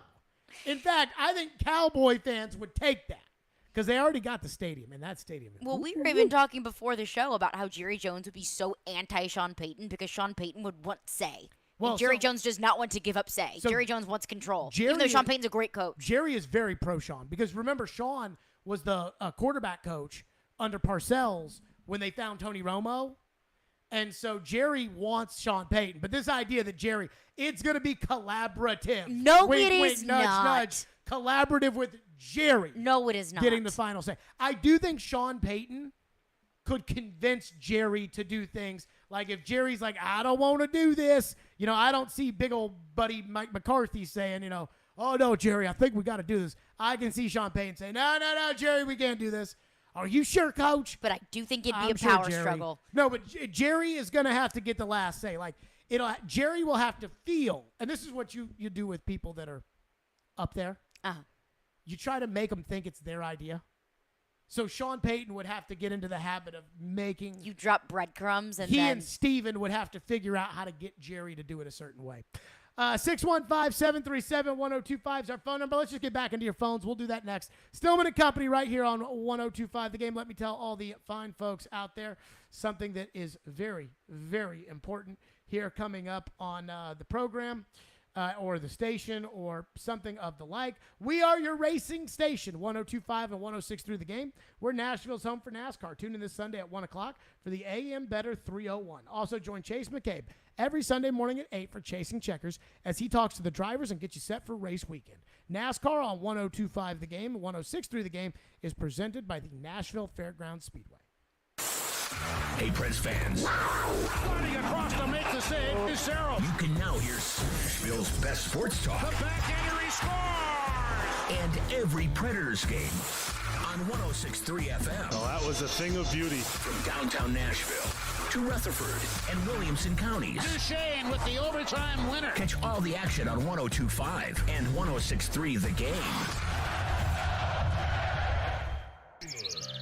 Men, what if I told you that now you are able to get testosterone replacement therapy in the comfort of your own home? No more weekly trips to the doctor's office. We come to you 7 days a week, 12 hours a day. Be seen by a licensed medical professional in the privacy and comfort of your own home or office. You decide. Schedule your appointment today at CoolSpringsMD4Men.com.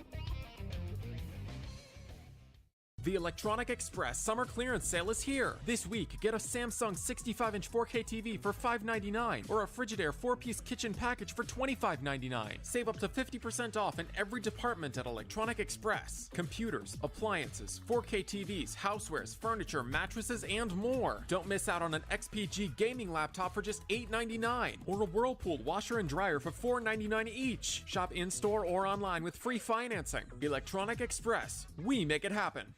If you missed the latest from Robbie and Rexroad. Yeah, I can understand why Predators fans are upset because Pacioretty would have been a huge upgrade. Would have been a great fit. Yeah, he would have been a great fit. And he would have checked off all of the boxes. But now the Predators are going to have to find another route to improve their top six. Mike on the text line says, it doesn't matter who we sign in free agency. The re-signing of Forsberg to that ridiculous contract and still having the same GM, the Preds will never win. No star will want to play for the Preds. It's sad. This is coming from Mike on the text line. A ridiculous contract for Philip Forsberg, according to Mike. No, I mean, I think it was a fair contract. But, you know, it is an interesting conversation as to why, you know, like I said, the Predators historically don't spend big in free agencies. That, you know, and you know what? Honestly, that's probably wise because you make a lot of mistakes in free agency, generally. Free agency typically doesn't work out. No, it doesn't. I mean, think about Matt Duchene, for example.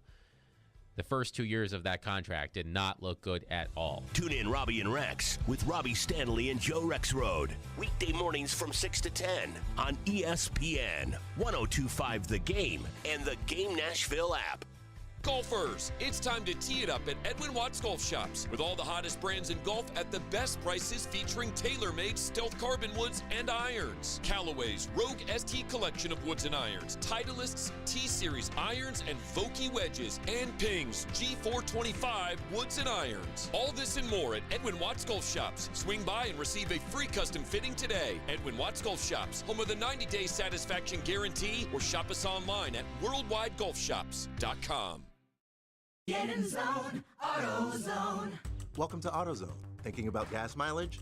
Quality oil like Valvoline Full Synthetic can help you get more out of every mile. Right now, you can get 5 quarts with an STP Extended Life oil filter for only $36.99. Got an older vehicle? Try Valvoline Full Synthetic high mileage options. Get what you need for better fuel efficiency at any of our 6,200 stores or on AutoZone.com. Get in zone, AutoZone. Restrictions apply. Saturday night. Bell drives one to right. Out of here. Korea sends one deep left center. And goodbye. It's a National League battle as the Giants host the Brewers. Coverage begins at 5:30 on 102.5 and 106.3 The Game and the Game Nashville app. Hey, this is Pete Weber. You're listening to Nashville's best sports talk. ESPN 102.5 The Game. You know, the other AFL guys who he really helped. Lamar Hunt got in the Hall of Fame a long time ago. And I think, you know, during Lamar Hunt's life, he didn't do a lot to trumpet Bud's role in it as the co-founder. He kind of took the glory himself. His family hasn't spoken a lot about it. Ralph Wilson didn't speak a lot about it before he died. Al Davis didn't. And the guys who could speak on his behalf are unfortunately deceased. Their families don't seem to have a lot to say or maybe don't know the degree of the history. And the image that comes up is Bud flipping the birds, you know, during a Buffalo game. I think people picture him more as the crazy, eccentric old man who fired Bum Phillips, you know, the best coach the franchise has ever had, maybe the most popular coach in the history of Houston. And so it's a complicated case. And so I think he's probably 4th or 5th in a lot of people's eyes on this list. So maybe as we chop away at the guys in front of him, his time can still come. But I don't think it'll come this year, unfortunately, for Bud and the Titans. There you go. That was Paul Karski on Robbie and Rex Road talking about Bud Adams' Hall of Fame candidacy.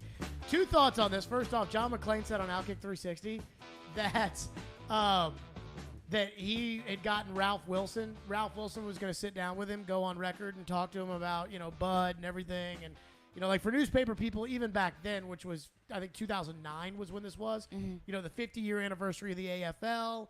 Ralph Wilson was going to sit down with John McClain. It was going to be, the founding legacy of whatever. And a couple weeks later, the Titans played the Bills. And that was when Bud Adams turned around and the Titans, Chris Johnson, I think, busted off like a 90-yard touchdown run. And Bud Adams turned around and shot the double birds. And Ralph Wilson apparently wasn't very happy about that. I did. I was at a Titans game one time, and I was sitting behind someone wearing a T-shirt with that on it. Was it the Buffalo game? It was the Arizona game. Oh, I was going to say, because if it was the Buffalo game, that would absolutely make sense. So there is that. And I do have one quick request before we get back into the phones on this. Put Robert Kraft in the Hall of Fame before he dies. Like, in all seriousness, Robert Kraft's up in his, late 70s. Robert Kraft belongs in the Hall of Fame. Everybody freaking knows Robert Kraft should be in the Hall of Fame. You got to put Robert Kraft in the Hall of Fame before he dies. I hate to be the person to sit here and tell you the truth of life that we all die at some point. And Robert Kraft is probably closer to doing that than he is to not doing that. So I would just say, what's the point? If you're going to name something after me, do it while I'm alive. It's not going to do a lot for me after I die. And I'll just say this. I am so glad the Titans had the wherewithal to tell Floyd that he was going in the Hall of Fame before he died. That's all that mattered to me. I hated the fact that they celebrated him without him being there and everything else, and he would have loved it as much as he would tell Ian and I and stuff like Ryan, give us the idea that he didn't care about stuff like that. He did care about that, but at least he knew. And with Robert Kraft on this list, Rune Ardeledge has passed, and Don Coryell has passed, and Bud Adams have passed, and they all belong in the Hall of Fame. Robert Kraft has not. Can we please put Robert Kraft in the Hall of Fame before he passes away? Because it would be so ridiculous to have to sit there 3 years after Robert Kraft passes away, Lord willing, that Robert Kraft doesn't live forever, unfortunately, 3 years and have his son get up there and give a speech, or have Belichick get up there and give a speech. Robert Kraft should be inducted in the Hall of Fame, and everybody should celebrate the great owner that Robert Kraft has been. So I just want to have my piece saying that. To your phones we go, which are driven by WilsonCountyHyundai.com. Tommy texts in and says, I absolutely care about Bud Adams getting to the Hall of Fame. I think it's a disgrace to the game. Bud is a legend for everything that he did.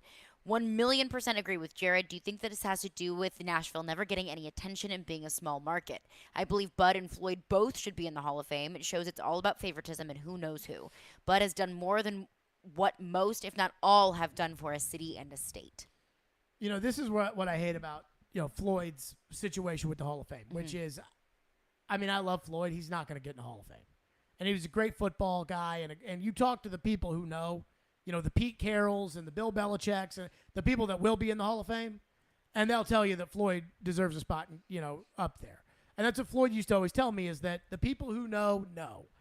And, if they had won some championships, it'd be totally different. But they didn't win those championships. And like Bill Polian won his championship, even though he lost a lot of them.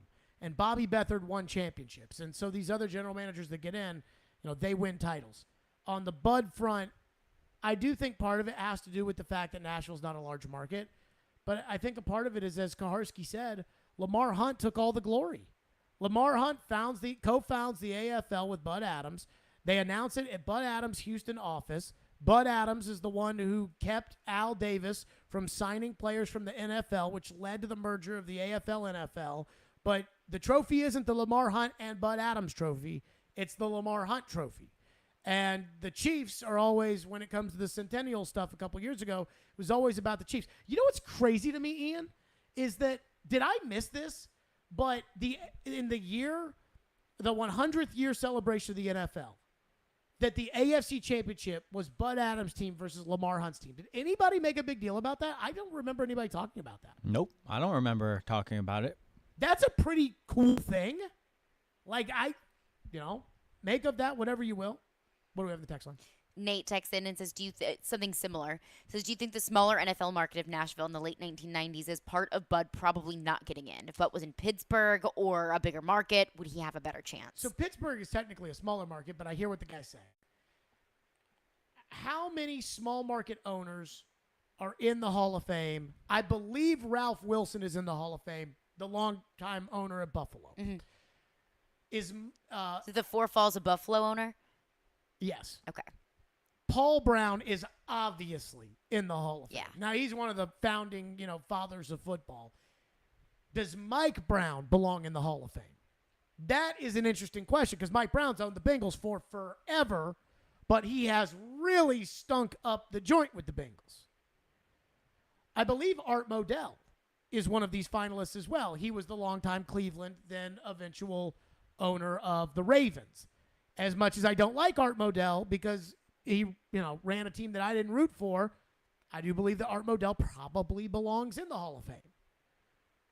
I don't know. It's tough. I'm trying to think of owners. Like, the owners off the top of my head, Al Davis, I would assume is in unless he just pissed off so many people. He is in. 92, It looks like. I believe Eddie DeBartolo is in the Hall of Fame, and I believe True. Eddie DeBartolo belongs in the Hall of Fame. Pat Bowlen is in the Hall of Fame. Pat Bowlen.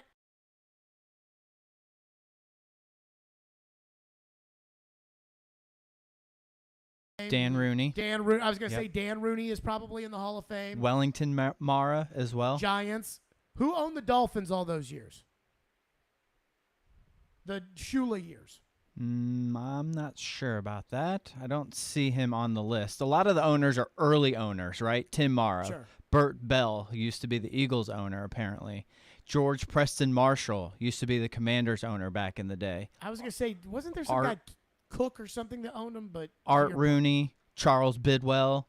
I guess Cardinals. a different Dan Reeves, Lamar Hunt, Al Davis, Wellington Mara, Dan Rooney, Ralph Wilson. That's most of them. Jerry.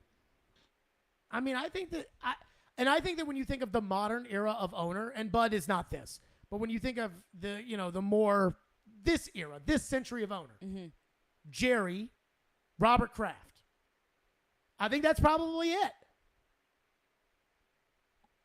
Probably. I mean, I don't think that you would trying to think of who else would belong in there. Like, I don't think Paul Allen of the Seahawks, I don't think he belongs in there. Kroenke will have an interesting That's what I was case. just going to say is Kroenke. But right now, Kroenke, no. No. Right now, Kroenke's in the Hall of Shame. But I do believe that at some point, Kroenke and Arthur Blank will be interesting cases. But there's no way Arthur Blank did more for football than Bud Adams. But yeah, why Arthur Blank?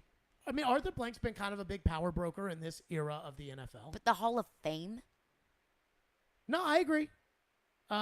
Jerry Richardson at Carolina, no. No. It's weird. The owners that I know the most are the bad owners. I can tell you all the bad owners. You always remember the bad comments someone made about you, never the good ones. Shad Khan, Jimmy Haslam. I mean, Yeah, I know. Talk about Hall of Shame. I know Jimmy Haslam. I know President of the Hall of Shame. I know the bad owners. Mike Brown's an interesting one. Like, he has been running the Bengals for forever, but they really haven't done anything. I have a hard time with Mike Brown. Paul Brown, yes. Mike Brown, a little bit harder. Dale Benson. No, but her husband. Tom is he in? Benson. He's got to be in, right? I don't remember It's his seeing him on the stadium. list. The Hall of Fame Stadium is his stadium. It's Tom Benson Hall of Fame Stadium. I don't think that he is. Maybe he did that to try to get in in the Hall of Fame. Yeah. It's like, if my parents had the kind of money to be able to donate something to Louisville, right? I've always wondered this. If I'll ever one day make the Louisville Sports Hall of Fame. And I think I'd have to become like the next Dan Patrick or something like that in order to do that. But I think that if I became like the next Dan Patrick, then I could have a chance to be in the NFL or the Louisville Hall of Fame. Yeah. Well, if my parents donated like a basketball arena, which my parents don't have anywhere near the amount of money to be able to do something like that, but if they did have the kind of money like Tom Benson to be able to donate a stadium, then I think that my sports casting would be good enough to get me into the Hall of Fame. Absolutely. So maybe that's what he was trying to do. Either way, I think he should be in the Hall of Fame. 615-737-1025. David Poyle is up to it again. Oh, my goodness. We'll get to that next. Stillman & Company right here. Speaking of David Poyle, the Predators have their developmental camp game, and you can hear that right here on 1025 The Game. That is right. Join us tomorrow at 10 o'clock for the 2022 Preds Prospect Showcase at the Future as the future Preds hit the ice for a scrimmage. All the action will be called by Willie Donick and Chris Mason on Smashville's Best Sports Talk, 1025 and 1063 The Game, the Game Nashville app. Robbie and Rex Road here on ESPN. Welcome into the DDC. Stillman & Company is delivered. There's a new way to hear 1025 The Game. Nashville's best sports talk on 1063 FM. From downtown Nashville to Spring Hill on I-65 and to Murfreesboro on I-24. You now have two choices to hear our great sports programming. Get the extra point, no problem. And the Nashville Predators. He scores! Check out 1063 now and save it as a preset. From the Fox 17 News Code Red Weather Center. I'm Fox 17 meteorologist Greg Bobus. Staying dry but also staying warm. Our streak of 90-degree days will continue. The next 3 days, low to middle 90s and increasing humidity into the weekend. All 3 of those days loaded with sunshine as well. This weather report brought to you by Hiller Plumbing, Heating, Cooling, and Electrical. Call the Happy Face Truck today.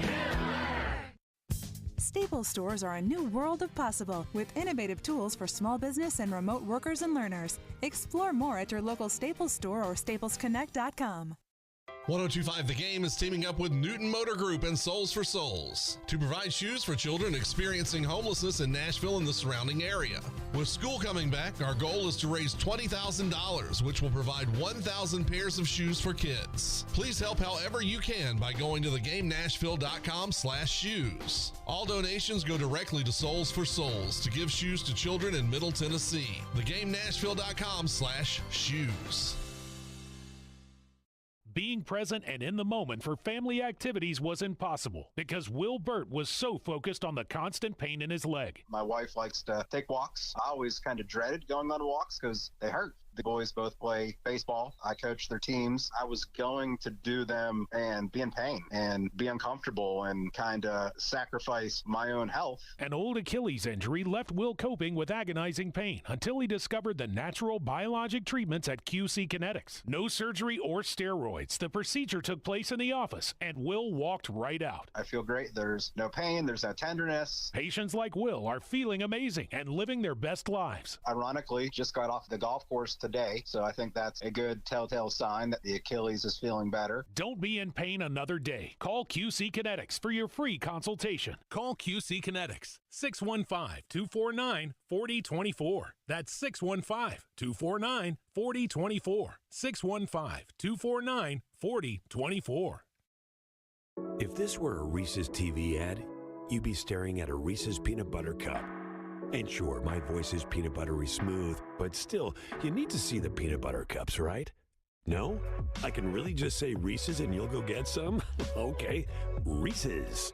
Reese's. Reese's. Really working, actually. Reese's. Reese's. I'm on to something. Reese's. Reese's. Reese's. We here at 1025 and 1063 The Game are looking for our next great executive producer. Hey, it's Chase McCabe, the program director. If you think that's you and you think that you have the experience, the drive, and of course you share that love of sports, send your resume and cover letter to together@cromwellmedia.com.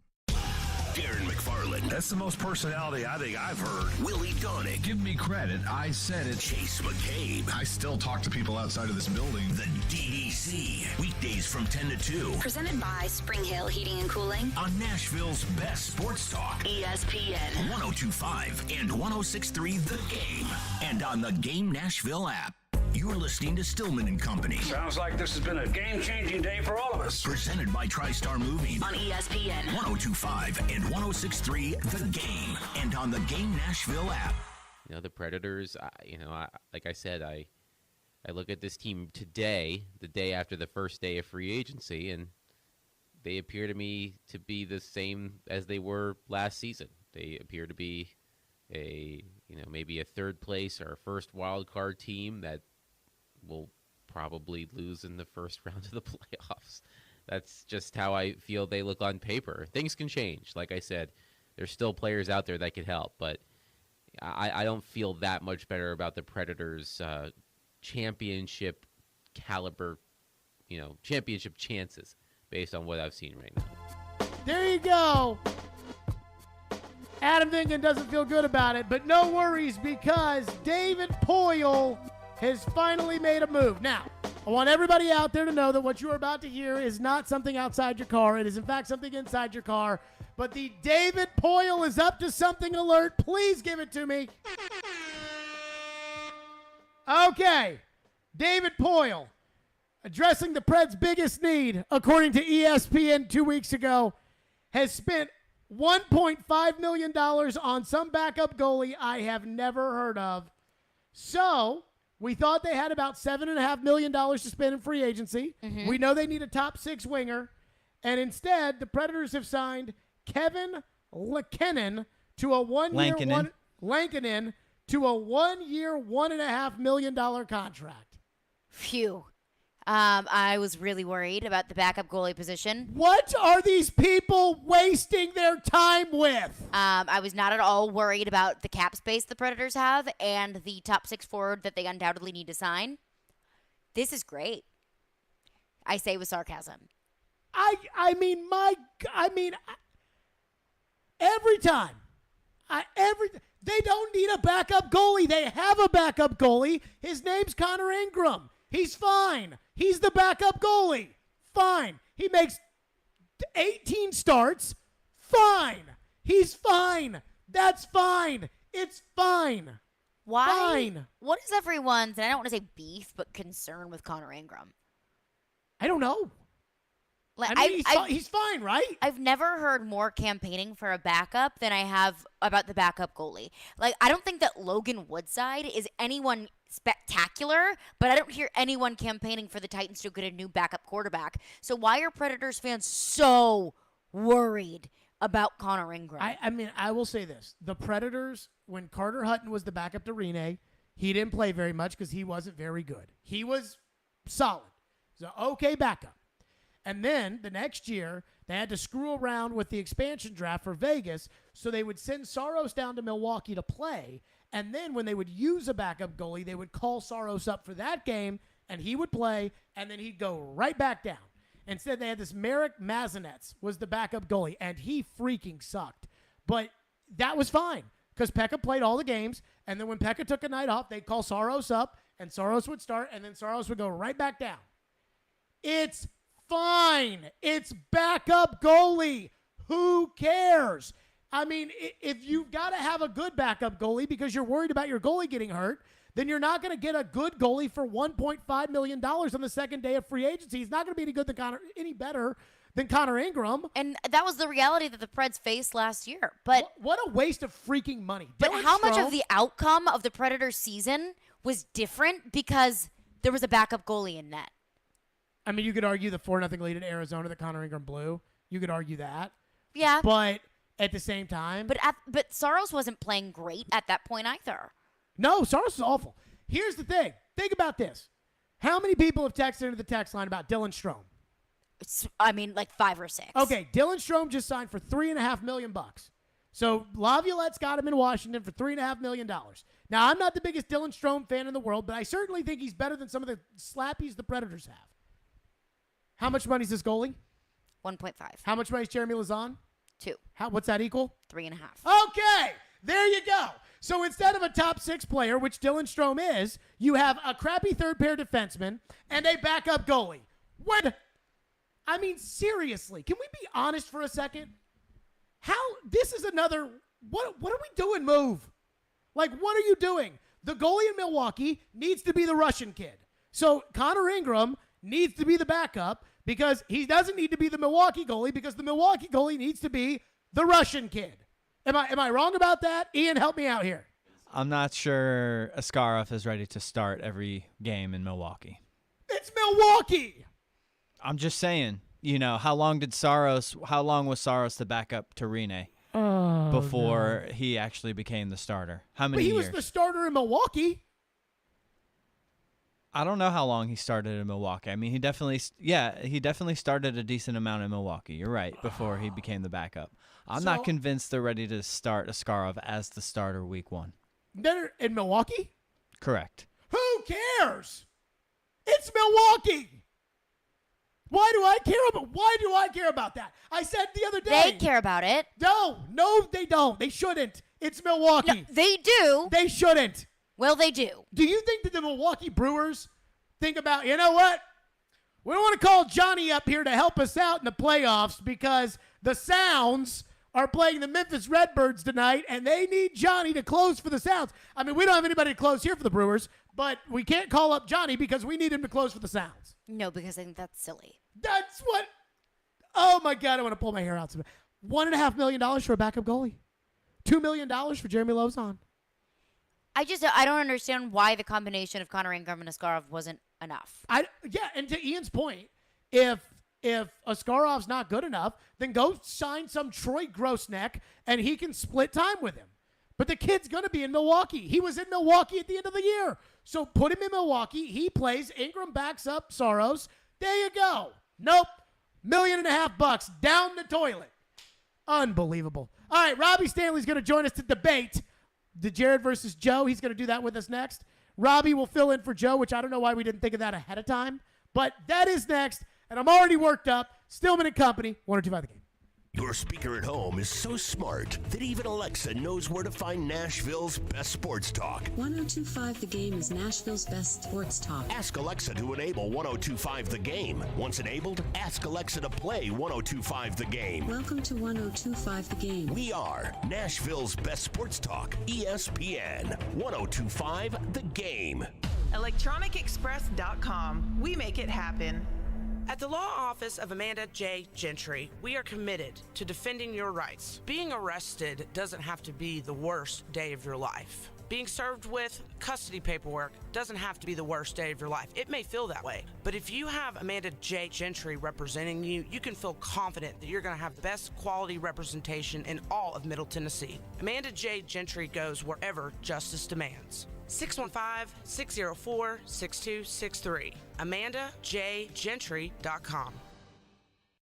Have you seen the selection of luxury pre-owned Rolex watches they now have at Genesis Diamonds? If not, prepare to be amazed. If people really know the watch world, they come in and they're in shock. They're like, I cannot believe you have this selection here. They're able to see them, touch them, feel them. Meet Genesis watch expert Charlie Rivers, who says over the past few years, Genesis buyers have scoured the world to build a collection of luxury pre-owned Rolexes, including all the hard-to-find models. Daytonas, Pandas, Sky Dwellers, a huge selection of Submariners, Hulks, Kermits, anything that you could ever possibly want. We have every luxury pre-owned Rolex that we have here. We ensure that it's in pristine condition. So come in today and find the timepiece of your dreams at Genesis. Or if you already own a Rolex and are looking to trade for a different model or even sell it, Genesis can help you get top dollar. If you have a Rolex, definitely bring it in. I would love to see it and do a complimentary evaluation on it and see what we can do for you. Genesis Diamonds, now with one of the largest selections of luxury pre-owned Rolexes in America. Green Hills and Cool Springs.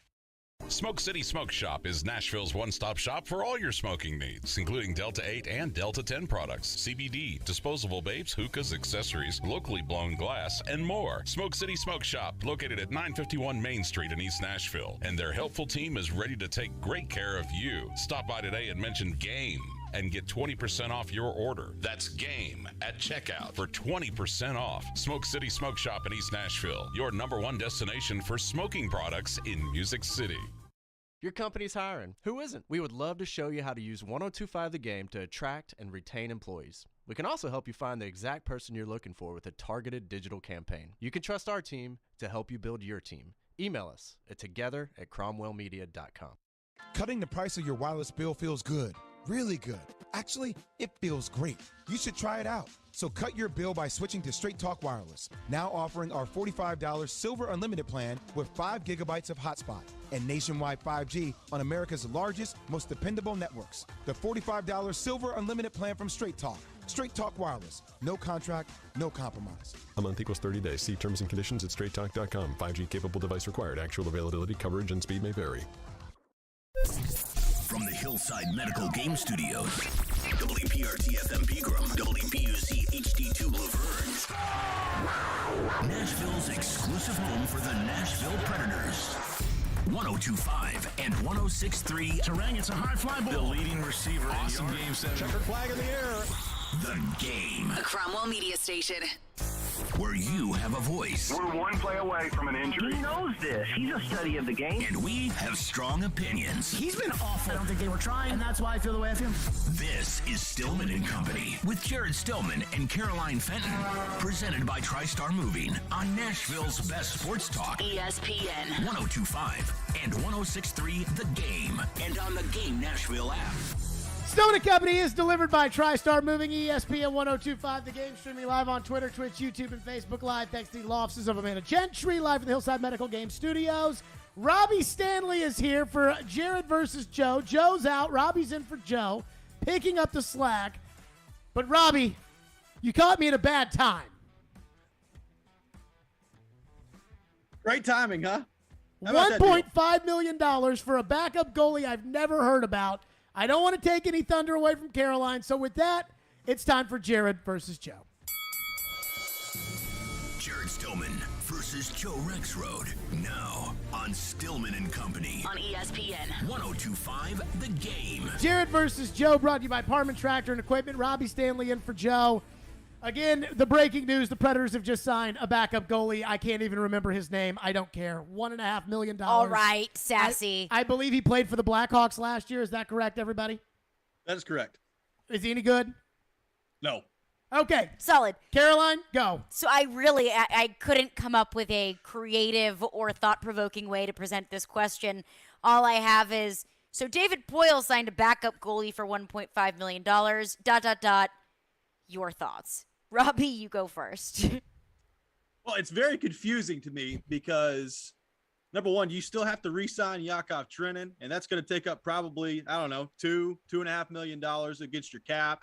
I would assume at some point you're trying to sign a top six forward as well, although 2 days of free agency have now gone by, and there's no top six forward in sight at this point for the Predators. So that tells me that I guess they're trying to do it via trade, so we'll see what happens on that front. But now you've cut $1.5 million into that budget to go trade for and or acquire a top six forward when you had Connor Ingram sitting right there who was going to make $700,000 against the cap next season. So now you've doubled your budget for a backup goaltender who, for a guy that has a .901 career save percentage and was absolutely trash last year for the Chicago Blackhawks. Now, it is fair to keep in mind the Blackhawks are awful defensively, and they were terrible defensively a year ago. But Kevin Lankinen sucked last year. So you gave him, not only did you give him double the money that Connor Ingram was scheduled to make this year at the NHL level, you also gave him more money, by a little bit, than David Riddick was making last year to be your backup goaltender. I think he was making $1.25 million, and Kevin Lankinen is making $1.5 million. So there is now a logjam at goaltender. I guess it probably signals to me that, number one, they either don't believe in Connor Ingram, or number two, maybe a trade is coming with one of their goalies, because they did pick up Devin Cooley's contract the other day as well, who's played well in Milwaukee at goalie as well. So now there's a logjam, and you've paid more for Lankinen than you did for Riddick last year, and it makes no sense to me. Oh, my God. Oh, God. So I don't think Herb Fritch listens to the radio.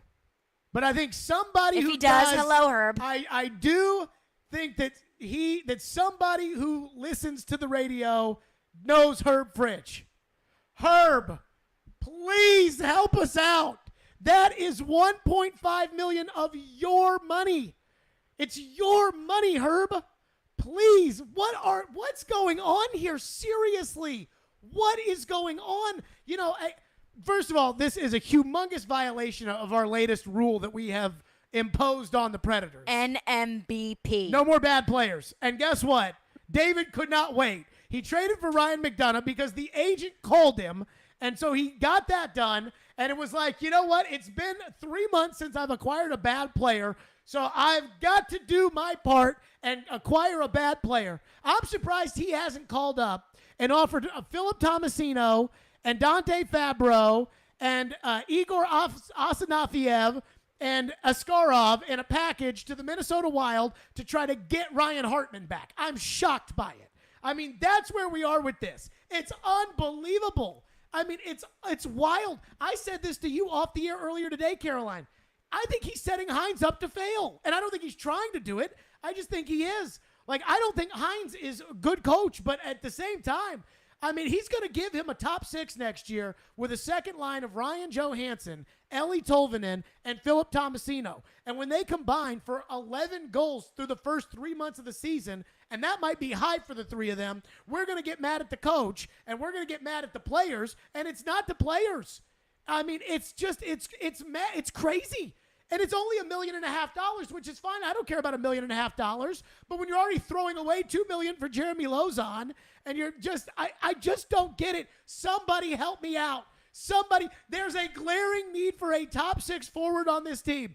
A glaring need, a giant spot. Just something where you just pat it there like you're telling a dog to come over. You're like, hey, come here. We got this one spot here on the right wing, right here on the second line. I mean, two people who have received plenty of criticism from me over the years, John Hines and Ryan Johansson. And I feel bad for both of them right now because it'd be one thing if they didn't do anything and they were just playing the long game and just waiting everything out. And then, whatever top 6 forward is left at the end, whether it's Kessel or Niederreiter or they make a trade for Gustav Nyquist or whatever happens, they end up with that guy. Fine, you waited it out. You wanted to get the lowest price one. That's how the Patriots ended up with Cam Newton at quarterback. But when you're spending $1.5 million for a goalie I've never heard of, but Robbie has just laid out the fact that it sounds like he sucks. When you do that, what is the plan? What is the sense? What is the sense on a second-round pick for a restricted free agent defenseman who might be good enough to play on the third pair? Somebody help me out here. Hey, at least they're paying Kyle Turris $2 million next year too to not play. Oh no! Oh God! You think about this: between Turris, Lozon, and this backup goalie Robbie doesn't think is any good, you're halfway to Johnny Gaudreau.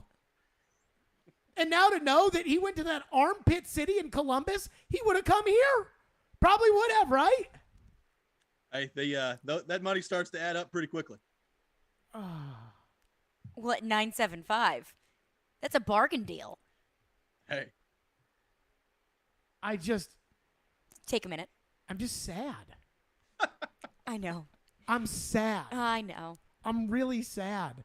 Like, if it makes you feel any better, Lankinen did have a .909 save percentage back in 2020/2021. So a little bit better than the .891 from last year. Hey, I mean, he's breaking that 9 threshold. So that's something. I mean, there's the peach of your peaches and pits for the day. Here's what I want to know. This is what I really, truly want to know. Because if I own this team, I'm firing all of them. Like Poyle, the kid, Scott Nickel. Who is the kid? His son. Brian Boyle? Yeah. It's a grown man, but who's the other one in there? Kelty? Yeah, gone. Because somebody in the room has got to say, hey, like this $1.5 million, like we're tight against it. We have $9 million in space right now, maybe a little bit less. Gonna have to sign Yakov Trenin. You want to be prepared in case you want to make a move at the trade deadline. You want to keep a little extra money here and there. You're going to need a top 6 forward. You've told everybody you think you can compete with the Colorados of the world, and you know that you can't do that with 5 players in your top 6, one of whom is Philip Tomasino, who we don't know if he's going to be any good or not, but we hope he's going to be. So, let's not spend $1.5 million on a backup goalie that's no good. Is there not one person in that room to sit there and say that? Well, it tells me that they must not have any confidence whatsoever in Connor Ingram. So now what do you do with him? Like, are you going to trade him? Are you going to get a 7th-round pick back for him? Like, what do you do at this point? Am or is I he wrong? just going to spend next year in AHL? Am I wrong for sitting there and saying, like, he's fine? He's fine to be the backup. He's fine. He's a fine back. Or, I don't know if he's a fine backup. Look, there's no way he would have been worse next year than David Riddick. No way. Or Marek Mazanets. Yeah, that too. I mean, I don't get it. But what's interesting to me is this is not the first that I've heard about fans or even that ESPN article that said the Predators need to address backup goalie. I don't understand where this narrative came from. I've heard 3 people that have said backup goalie. Well, I say 3. I'm using David as one of them because David clearly he is included in this conversation. And then to Robbie's point, paid more than David Riddick. But 3 people that thought it was a need. That ESPN article that clearly didn't watch Predators. Because if you don't have Philip Forsberg and you don't have the other top 6 forward we're talking about, then you really don't have any top 6 forwards other than Duchesne, really. And so you had to get a top 6 forward at least in Forsberg. But the ESPN article, David Poyle, and Derek Mason. And I love Derek Mason with all my heart. He's the only other person that I heard that brought that up. And that is my point that I'm making here. Which I don't even care if you I don't even care if you think backup goalie is a priority, and maybe you want to have a better situation than Connor Ingram. Like I understand that line of thinking, but when you still have a top 6 forward to sign and Yakov Trenin to sign, that's $1.5 million against your budget when you don't really have a big budget to begin with. So who's your top 6 forward going to be right now? It reminds me of when Ken Wisenhunt was the coach of the Titans, and they were 2-14, and they drafted 2nd overall, and they took Mariota. And in the 4th round of that 2015 draft, they drafted Jalston Fowler, a fullback out of Alabama. And I remember thinking, if you're drafting a fullback in the 4th round of the NFL draft, you better be set at every other position. Like, you better have all your defensive tackles, all your corners, all your receivers, everything else. If you're using, it's like there's nothing else for us to pick. We got 3 kickers and they can all hit from 65 yards. We don't, there's no position on the team left to pick. Okay, fine. Pick the fullback. That's the only explanation that you can have for that. Now, Ken Wisenhunt lasted, I think, 4 games into the next season and was fired. And that's what this is. $1.5 million when you have legitimate cap space to sign a top 6 forward, and you need a top 6 forward, and you haven't signed the top 6 forward. You know what? I'm just going to have to let it go. All right, we will actually debate and not just scream. We'll scream, but it will be a debating scream. We'll do that on the other side. Robbie's with us right here in for Joe. Jared versus Joe, presented by Parman Tractor and Equipment. Stillman and Company on 102.5 The Game. Join 102.5 and 106.3 The Game and Newton Motor Group this summer to help kids in Middle Tennessee. We're teaming up with Souls for Souls to provide shoes to children experiencing homelessness in Nashville and the surrounding area for back to school. Our goal is to raise $20,000, which will provide 1,000 pairs of shoes for kids. To help, go to thegamenashville.com/shoes. Let's do some good this summer. Newton Motor Group is a proud sponsor of Souls for Music City. Newton Motor Group, the best car deals in Nashville. Start at Newton. Visit thegamenashville.com/shoes. Hi guys, it's Andrew with Hillside Medical Clinic. Is erectile dysfunction damaging your relationship? Are you sick of the pill and all the side effects? Well, welcome to the future. We have a major medical breakthrough. Hillside Medical Clinic uses the most advanced form of wave therapy. Backed by 60 clinical studies, our technology uses pressure waves to repair and open up blood vessels. We've helped countless men get rid of their ED. But what is the true end result? Their relationship, even their lives, improve drastically. If you're ready to regain your love life, call us right now, and not only will the assessment and ultrasound be free, we'll also give you a gift that produces immediate results in the bedroom. It almost never fails. This is worth $550, and it's free to callers right now. 615-576-5000. That's 615-576-5000. Put a stop to your erectile dysfunction and experience what I call the happiness ripple effect. Call Hillside Medical Clinic now, 615-576-5000. Hello, Nashville. Looking to save money on your wireless bill? You can when you choose Consumer Cellular. Sign up today and you'll get the exact same coverage as the leading carriers for half the cost. This gives you direct access to the widest, most established cellular networks available. Consumer Cellular offers flexible monthly plans with no contract and simple, affordable service that's perfect for your lifestyle and budget. Featuring a wide variety of top-of-the-line phones from Samsung, Motorola, and Apple, you'll find a phone that's perfect for you. Everything is backed by a 100% risk-free guarantee, plus 100% U.S.-based award-winning customer support. Switch your talk, text, and data plan before July 31st and get $100 on every new line of service. Right-size your plan and downsize your bill with Consumer Cellular. Visit consumercellular.com/Nashville100 and enter code Nashville100 to start saving today. For the first time in history, the FedEx Cup playoffs will begin at TPC Southwind, August 10th through 14th. Don't miss your chance to watch the top 125 players from the FedEx Cup standings compete for the PGA Tour's ultimate prize, the FedEx Cup. Only 70 players will make it through Memphis and on to the next round of the FedEx Cup playoffs. Daily grounds and upgraded ticket options are on sale now at FedExChampionship.com. Never miss a moment of the show. What is this? Check it out. Subscribe to the Stillman and Company podcast on iTunes, Spotify, and wherever you get your podcasts. You're listening to Stillman and Company. Presented by TriStar Moving. On ESPN 1025 and 1063 The Game. And on the Game Nashville app.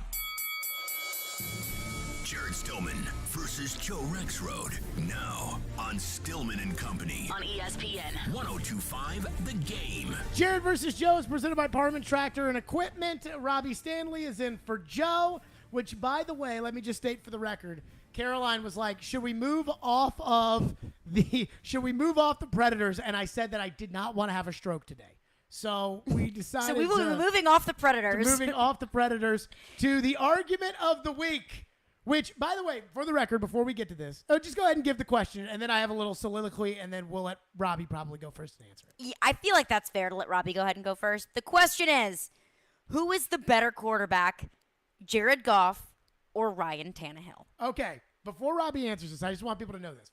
When a lot of people love to comment on Sports Talk Radio, they love to say, like, you know, that's lazy Sports Talk Radio. And it's people that couldn't do a whole segment by themselves, and they want to tell you what it is or whatever. And they want to say, you know, that's the hot takery, and that's awful radio, and it's like, no.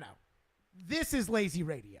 Because I could do every day just ranking quarterbacks, and we would have loaded lines, and we would have the highest ratings, and everybody would just complaining about quarterbacks.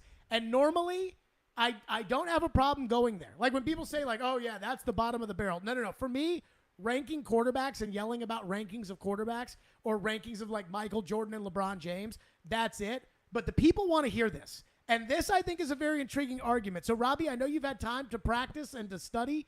Your thoughts? Yes, I've been doing nothing but watching film on Jared Goff and Ryan Tannehill for the last 2 days. So let's set this up here. So you have said that it is not controversial of your take that Jared Goff is a better quarterback than Ryan Tannehill. Correct? I have walked that back. Okay. So you have since walked that back. So when I said the word controversial, I meant like Skip Bayless. You know what I mean? Like outlandish was probably the word that I should have used. Yeah, like Skip Bayless saying like Russell Westbrook is better than LeBron James or whatever. Yeah. Sure. Yes. That's right. Okay. So let's think about this for a second. So I fully admit this to you right off the jump. I will say the stats are a little bit closer than I thought they were before I first started making this argument. But the job of the quarterback, I believe, when you bear it down to the bare bones, is two things: to win games and to put the ball in the end zone. Those are the two jobs of the quarterback. Third one, obviously, is what Titans fans know very well: take care of the freaking football, which Ryan Tannehill did not do last year. So and let's Jared just Goff break did. this down. And Jared Goff did a little bit better, although he did play in 3 less games than Ryan Tannehill did. But let's break this down over the course of the last 2 years. Ryan Tannehill has accounted for 54 touchdowns through the air. Jared Goff has accounted for 39 touchdowns through the air. Ryan Tannehill has accounted for 14 touchdowns on the ground. Jared Goff has accounted for 4 touchdowns on the ground. That means over the course of the last 2 years, Ryan Tannehill has accounted for 25 more touchdowns than Jared Goff has accounted for. Not 2, not 5, not 7, 25 more touchdowns that Ryan Tannehill has accounted for than Jared Goff has accounted for. Ryan Tannehill has won 23 games in the past 2 years. Jared Goff has won 12 games in the past 2 years. Jared Goff beat a Minnesota team this year that did not make the playoffs. He beat, as you wrongly pointed out the other day, not Aaron Rodgers in the Green Bay Packers, Jordan Love in the Green Bay Packers. And it took 2 Jordan Love interceptions in the second half for that to happen. And I know that because mercifully I watched every snap of that game. And there really should be an asterisk by the beating the Packers. Yes, it was Jordan Love delivering the football to his defense. Jared Goff had the #1 defense in the NFL his last year in LA and was replaced by John Wolford at quarterback to end the season because it was good enough. And you correctly bring up that he did come back in the playoff game and beat Seattle that year. But we give Ryan Tannehill all this crap for not throwing for more than 100 yards in the playoff wins that led the Titans to the AFC title game. Jared Goff went 9 for 19 in that game for 150 yards and a touchdown, and the Rams won that game because Russell Wilson threw a pick six directly to the defense, and they ran off scot-free, and then the Packers destroyed the Rams the next week. So while the stats are very similar over the course of that last couple of years, and Jared Goff has taken a team to a Super Bowl before, the question is right now, and really over the course of the last couple of years, when it comes down to the two things that I value most, winning games and scoring points, it's not close. Ryan Tannehill is the better quarterback. Okay. I think that was very well said. Let me ask you a question. What was the first thing you said was the number one job of the quarterback? Win games. Okay. Who has more playoff wins? All time? I believe Jared Goff does. Okay. Who won his team into the Super Bowl? The refs won his team into the Super That's Bowl. what I said, Robbie. That is exactly what I said. But I guess if you want to be technical about it, yes, Jared Goff got his team to a Super Bowl. Okay. So the number one thing for the quarterback to do is to win, and Jared Goff wins in the higher level in the last 2 years, because you want to go through wins over the last 2 years. You know, John Hines wins a lot in the regular season. We are talking about right now. We're not talking about 2018, aren't we? The last 2 wins, the last 2 years, how many playoff wins Ryan Tannehill got? 0. How many game-ending interceptions has Ryan Tannehill thrown? Well, I don't know that off the top of my head, but he threw some bad ones last year. 2 in the playoffs. 2 playoff games, 2 game-ending interceptions. Jared Goff and Ryan Tannehill's numbers are incredibly similar, and when they both were on bad teams, they both were bad. When Ryan Tannehill was on the Dolphins, they were bad. When Jared Goff was on the Lions, they were bad. That I'm not disputing. And I'm not disputing that Matthew Stafford is a better quarterback than Jared Goff. I also think that if the Titans had a chance to get Matthew Stafford instead of Ryan Tannehill, they would do that right now. The other thing I would say about this is when they both had the best running game in the NFL. For Goff, it was a 3-year period where he had Todd Gurley, and Gurley fell off at the end of 18 and then went off the cliff in 19.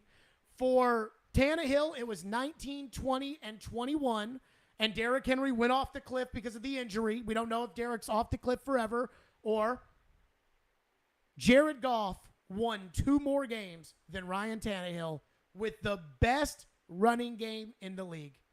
Jared Goff won 2 more. I'm just, those little things. Robbie says winning is He the also most had the best important thing. defense in the league, and Ryan Tannehill had the worst defense in the league a year ago. So that is worth mentioning. Ryan Tannehill had 9 sacks in a playoff game.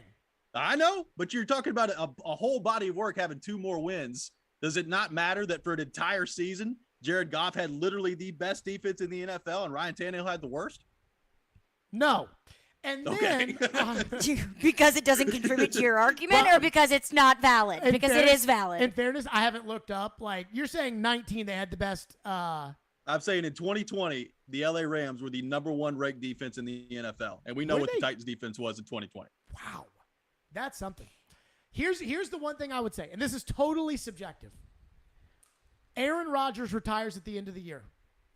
Would your coach, Robbie, would he want Jared Goff to be his starting quarterback? And I think the answer is yes. I think Matt LaFleur would take Jared Goff to be his starting quarterback. And I believe that the numbers show you that in this system, if you set Jared Goff up for success, Ryan Tannehill will never have a performance like Jared Goff did on Monday Night Football against Patrick Mahomes. That will never happen, ever. And I think Jared Goff has proven in the league, when you look at Robbie's point was about winning games. Jared Goff, the 3-year period with the running game, won more games. Jared Goff in the playoffs has won more games. Jared Goff in the last 2 years in the playoffs has won more games. Team accomplishments, how far have they gone? Jared Goff has gone further. So for me, I think that it's close, but Jared Goff's the better quarterback. I just want to very quickly point out 3 tweets that I found on this topic from @JaredStillman. December 20th, 2020, Jared Goff stinks. December 10th, 2020, well, Jared Goff really effed that up. And February 3rd of 2019, after the Super Bowl, Jared Goff, as a Patriots player predicted to Mike Giardi, did just bleep his pants. This from @JaredStillman on Twitter. Who does that sound like? Okay, let me answer this. Okay. Have you listened to the last 8 months of this radio show? Oh, I've listened to it. So we're not saying, is Jared Goff a great NFL quarterback? We're saying, is he better than Tannehill? If you've listened to the last 8 months of this show, you know how I feel about Tannehill. To reference the text line, Rob from Clarksville says, Clarksville says, y'all are comparing a bag of trash to a wet fart. They both stink. I go back to Which this. is fair. Give me the Super Bowl tweet once again. It says, here, let me pull it back up. It says, Jared Goff, as a Patriots player predicted Mike Giardi, did just bleep his pants. This is coming from Jared Stillman. Okay. That's with the greatest defensive coach of all time, who had set up the game, and I put that on McVay as much as I do Goff. I think Goff's a dum-dum. But what did Ryan Tannehill do against the Bengals? Bleeped his pants. I mean, come on. Like, I was about to bleep my pants watching that. Well, you bring up coach. I think a fair point could be, against Jared Goff, do you give him less credit because he has one of the best offensive minds in football he had as his head coach versus Tannehill, who has a very defensive-focused head coach? So when you brought up coach, my head went into the Dan Campbell realm. Uh-huh. And I don't know why. Definitely not Dan Campbell, no. And not one of the greatest offensive minds in football. Shockingly, love that guy. Dan Campbell was the interim coach of the Dolphins. Tannehill was the quarterback. So they that is actually have both had Dan Campbell. Let's ask him. And Dan Campbell came in here with Tannehill as the quarterback, and they put their foot up the Titans' rear end. They sure did. And Mariota got cheap-shotted and hurt, and Wisenhunt left him in the game, which that was the Monday after Dan Campbell and Tannehill came in here and beat the Titans, was the first time I ever came on the air and said, fire the coach. That was the first time. It was Wisenhunt after the Dolphins game. But I digress. I think that is fair-ish to sit there and say, well, Tannehill doesn't have a good offensive coach. And Goff did have a good offensive coach. Except for, I think the best coaches, like I don't think Vrabel's a good defensive coach. I just think Vrabel's a good coach. And when you're the head coach, you ultimately control the team. So I can't say that because when Goff had Matt LaFleur as his offensive coordinator, he was a Pro Bowler, and he got the most guaranteed money. And when Tannehill had a good offensive coach, he was really, really good too and made the Pro Bowl and won Comeback Player of the Year. But he wasn't as good as Jared Goff was with the good offensive coach. So that would be how I would label that. What I was thinking about with Dan Campbell was this. I think Dan Campbell's probably a bad coach. I also think the Lions last year had a team that was absolutely atrocious. And I think they only won 3 games because Jared Goff is a good enough quarterback to win 3 games with absolutely nobody around him. If they didn't have to take Goff back as part of the Stafford deal and didn't have a quarterback and they were running out, like who's the worst starter in the league that you just sign off? Jacoby Brissett. Mm-hmm. If they were running Jacoby Brissett out there, they would have not won a single game. And I think that's what they were trying to do. Like when they had Dan Orlovsky as their quarterback and they got Matthew Stafford because of it. I believe that when you look at how Jared Goff performed with the team that he had and won 3 games, I believe that is a better accomplishment than Matthew Stafford with Kenny Golladay and Marvin Jones Jr. winning 5 games. Because his top wide receivers they won 3. No. Stafford won 5. Ah, yeah. With, what's his name? Aquarius St. Brown? Amon-Ra St. Brown. Amon-Ra. So 3 picks after Des Fitzpatrick was taken, and that's Jared Goff's best receiver.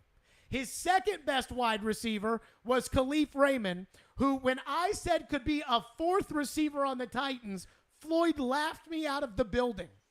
Then his 3rd receiver was Josh Reynolds, who A, freaking stunk here, and B, hates Tannehill and asked for his release and then went there. And, I don't watch the Lions, but you sit there and let's send it to JB for an update. Josh Reynolds with a touchdown. And, I mean, Jared Goff, I almost want to give Jared Goff an award for how he performed with those wide receivers last year. I mean, they got better wide receivers at Montgomery Bell Academy. Chris Sanders has coached them up. They could have taken Chris Sanders and put him on the Lions at 50 years old, and he would have been better than what Jared Goff was throwing to last year. And we all know it because we've all seen Khalif Raymond and we've all seen Josh Reynolds.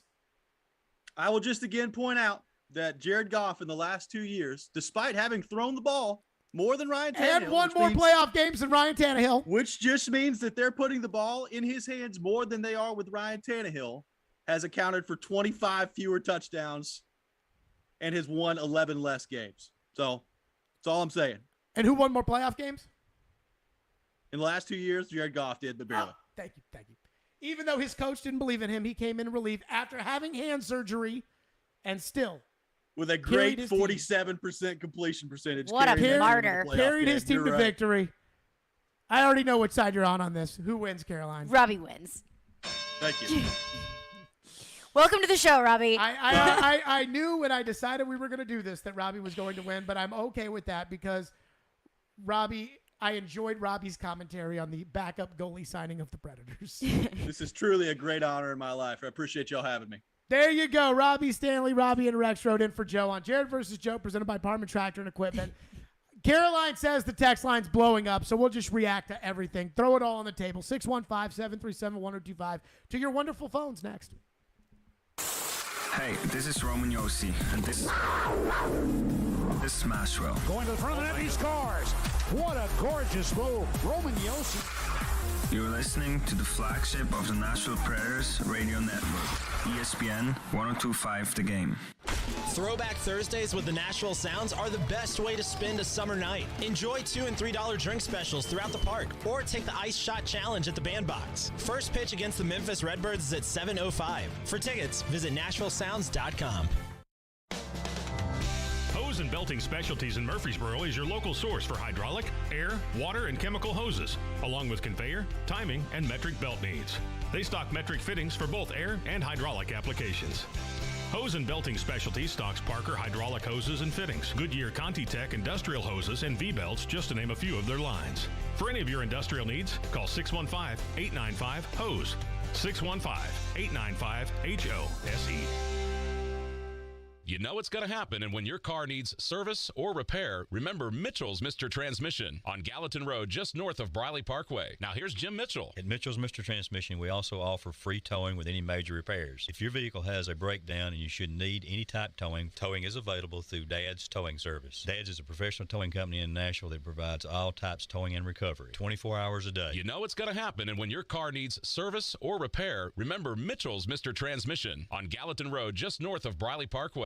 Our diamonds are direct from the source, direct from the cutters. There's no middlemen, there's no markup. Meet Ben Wilkes, 10-year jewelry professional at Genesis Diamonds. We've got everything from half a carat all the way up to 15 carats and everything in between. So I never have to go looking for something. And if you're in search of that one-of-a-kind designer ring, lots of times they come in and she's got a very specific picture, something that she wants, and she's shocked and amazed when I go right to a case and pull exactly what she's been looking at out. And beyond the best price and selection, every customer at Genesis gets one-on-one personal attention with no hidden agenda. Every customer that I've ever worked with has my personal cell phone number. It doesn't come from an automated system. It is person-to-person interaction. We're not on commission, so what that means is regardless of what you buy or don't buy, I'm paid the same. Genesis Diamonds. Here you get more, you get bigger, better, you get prettier. The quality, the selection, transparency, customer service, it can't be touched. It's unmatched. Green Hills and Cool Springs.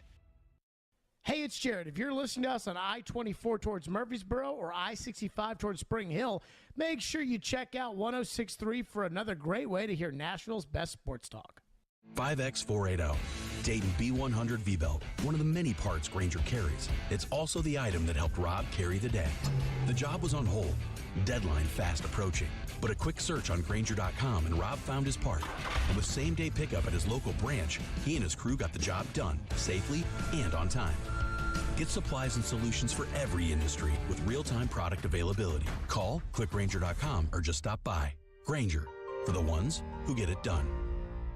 Sunday. The stars of the NASCAR Cup Series head to New Hampshire for the Ambetter 301. Coverage begins at 1 on your racing station.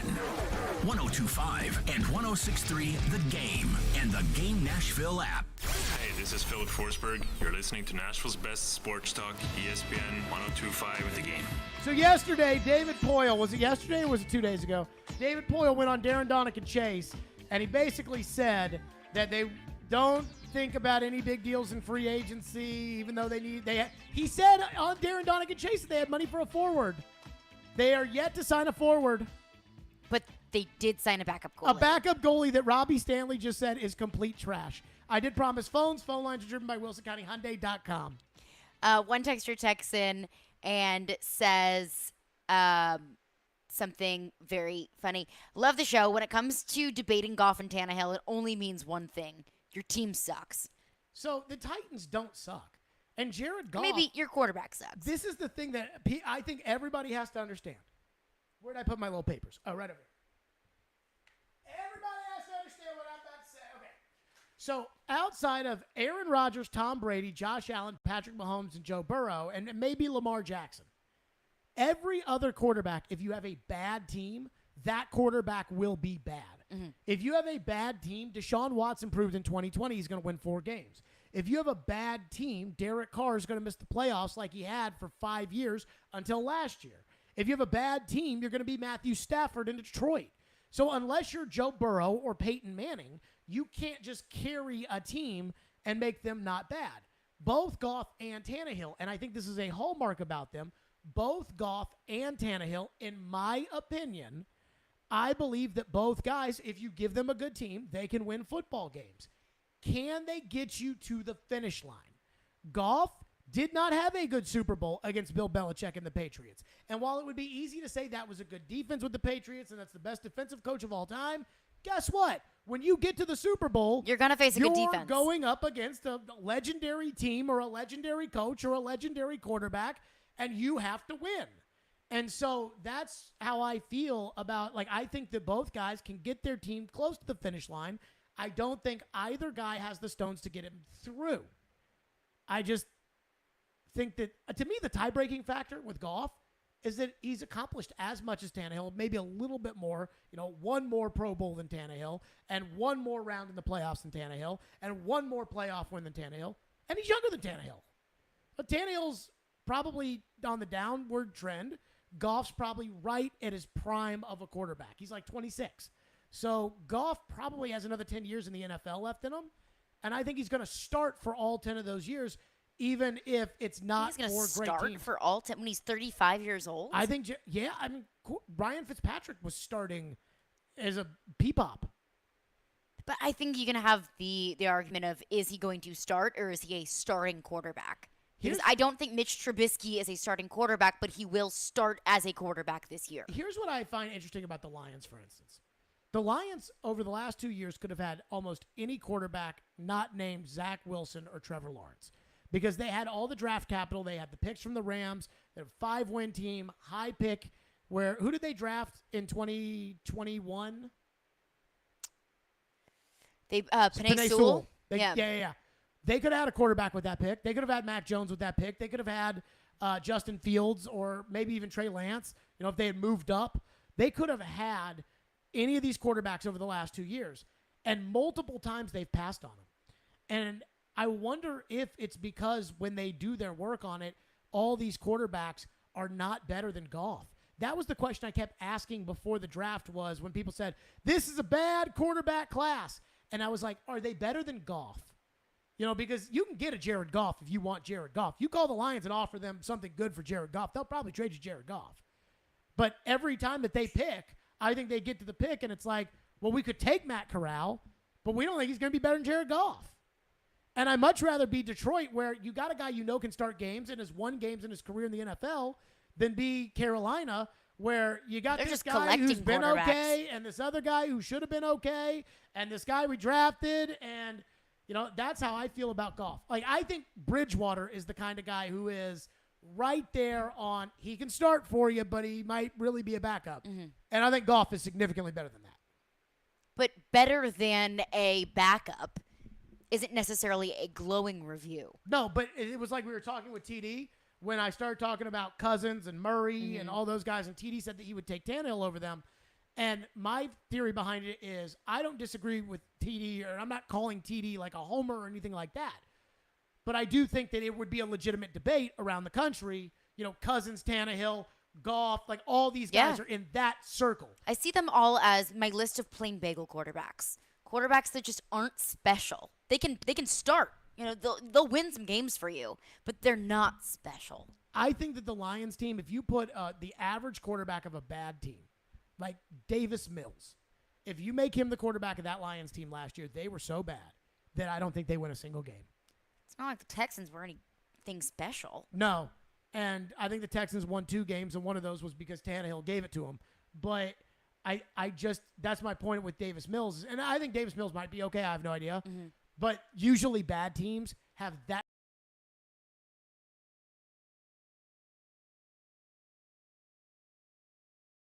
Not than you have Goff. What's next?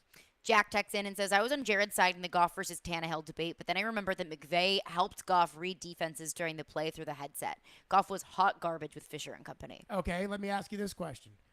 Well, first of all, Jared Goff was a rookie and should not have been playing that year, and was only playing because Jeff Fisher got bullied into it. And Jeff Fisher got up at the podium and said Case Keenum was the quarterback. And then in the middle of the week was like, nope, Jared's going to start this week after the public outcry because Jeff Fisher doesn't have a spine. That's different. And he was a rookie. So take that aside. I think the thing is to look at after McVay, Goff didn't light it up last year, even with those crap receivers. My thing is you can't tell me, well, when he had McVay in the headset, he was really, really good. Well, when Tannehill had Arthur Smith in the headset, he was really, really good, and it was a noticeable difference as soon as Arthur Smith left. And I don't know if that was the coach telling him what to do, but I have a feeling.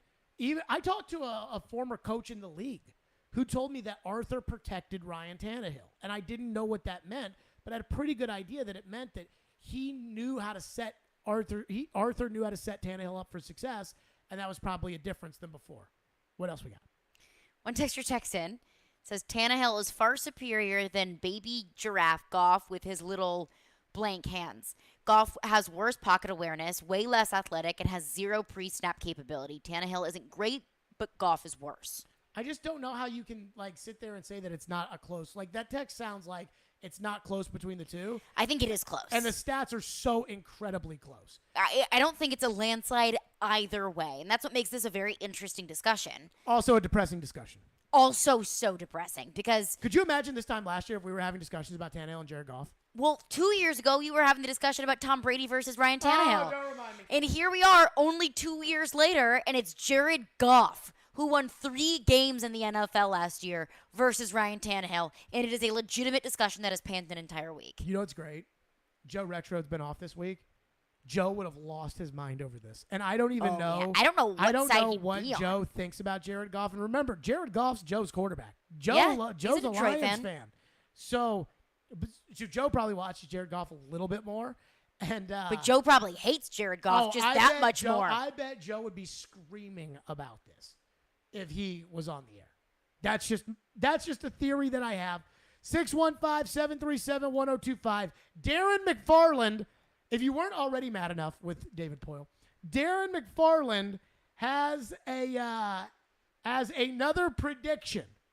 And considering that Darren's last prediction was right on the money, I think we should heed his warning. We'll do that coming up next. 615-737-1025, which is our phone number. FanDuel Sportsbook is my official sportsbook app. Love the FanDuel Sportsbook app. And, of course, the Open is going on this weekend, and FanDuel Sportsbook is an official betting operator of the PGA Tour. Right now, new customers can bet the tour with a no-sweat first bet. If your first bet doesn't win, you'll get up to $1,000 back in free bets. Not a good day early on for Tiger today, which I hate because you know me, I love Tiger. But you can take whomever you would like. They've got great promotions every day and a safe and secure app, and you get paid fast. So see for yourself why FanDuel is America's #1 sportsbook and my official sportsbook app. Download the FanDuel Sportsbook app and sign up with the promo code JGM to get started on your no-sweat first bet up to $1,000. FanDuel Sportsbook, official betting operator of the PGA Tour, promo code JGM. 21 and older in present Tennessee. First online real money wager only. Refund issued as non-withdrawable site credit that expires in 14 days and restrictions apply. See terms at sportsbook.fanduel.com. Gambling problem? Call the Tennessee Red Line 1-800-889-9789. At some point, it's a combination of who did you play and what does your skill set look like. Get the best analysis of the big stories in the sports world with ESPN's Jason Fitz. If you reach for a quarterback in the draft because you need one, you're going to set your franchise back 5 years. Join Fitzy every Wednesday at 4:30. Presented by Blood Assurance. Jason Fitz. I am 5'9.5" on ESPN 102.5 and 106.3 The Game and the Game Nashville app. From the Fox 17 News Code Red Weather Center. Another nice evening expected with temperatures slowly dropping back to about 70 for the overnight. Another hot and dry day for Friday. Highs reaching the low 90s with sunshine. For Fox 17, I'm Chief Meteorologist Katie Morgan. This weather report brought to you by Hiller Plumbing, Heating, Cooling, and Electrical. Call the Happy Face truck today. This is Chef John from Kitchen Notes at the Omni Nashville. Invite you to come join us for breakfast and lunch. We are offering some exciting new menu items. For breakfast, we have a smoked prime rib hash. Comes with a sunny side up egg, hominy, caramelized onions. It's a great start to your day. We are featuring a sourdough pancake made with a sourdough bread starter. It's a fun spin on the classic buttermilk pancake. As always, Kitchen Notes is serving biscuits all day. Come join us and create a memorable experience here at the Omni Hotel. Food is all about memories for us. We'd like you to start a new memory here at Kitchen Notes in the Omni Hotel. Breakfast at Kitchen Notes in the Omni Nashville Hotel. Hey, Willie Donick here. Are you feeling the sting of higher interest rates and higher costs? Those credit cards and other loans are costing more and more every month, and inflation is making everything else more expensive. Your home can save you right now. Your home value is up, and there's a ton of cash in it that you can access with Loan Pronto. Loan Pronto specializes in zero-cost cash-out home refis. You can get tens of thousands in as little as 2 weeks. Pay off those 23% rate credit cards and other loans. Consolidate everything into one super low payment. People who do this usually cut $800 or more from their monthly budget. If your home mortgage rate goes up a point or so, it's offset by your credit card rate going to zero. So call Loan Pronto now and unlock that equity and wipe out the bad debt. Do it now. You can even skip your next 2 house payments. Call 615-499-5780 or go to loanpronto.com. That's 615-499-5780. Equal housing lender, NMLS 166-1781, subject to lender approval. If you're living with chronic joint pain in your knees, hips, lower back, and shoulders, I've got exciting news for you. Emmett Smith, all-time rushing leader and Hall of Famer. Now you can get relief from pain without harmful medications and surgery. Call my guys at QC Kinetics. QC Kinetics specializes in biologic therapies that can repair and restore damaged tissue. I'm talking about natural pain treatments now available, not just for pro athletes, but to people like you. At QC Kinetics, we're seeing patients every day who suffer from chronic joint pain but who desperately wanted to avoid surgery. We're treating joint pain with biologic therapies, regenerative solutions with long-lasting results. Listen, it's all about getting your life back. Playing touch football with kids, walking upstairs pain-free, getting back on a job, and patients at QC Kinetics are raving about the results. QC Kinetics. Call to learn more about restorative treatments that can get you back in the game. Call QC Kinetics, 615-249-4024. That's 615-249-4024. QC Kinetics, 249-4024. Robbie Stanley. They get a lead in that game and just totally close the door. Joe Rexrode. If he plays next year, it's disastrous. Robbie and Rexrode. Mornings from 6 to 10 on Nashville's best sports talk. ESPN 102.5 and 106.3 The Game and on the Game Nashville app. You're listening to Stillman and Company. Sounds like this has been a game-changing day for all of us. Presented by TriStar Movie on ESPN 102.5 and 106.3 The Game and on the Game Nashville app. Stillman and Company, interesting schedule tomorrow because both Caroline and I won't be here. Mm-hmm. So Chase and Darren are going to be hosting the afternoon show because Willie and Chris Mason are going to be calling the Preds prospect game tomorrow.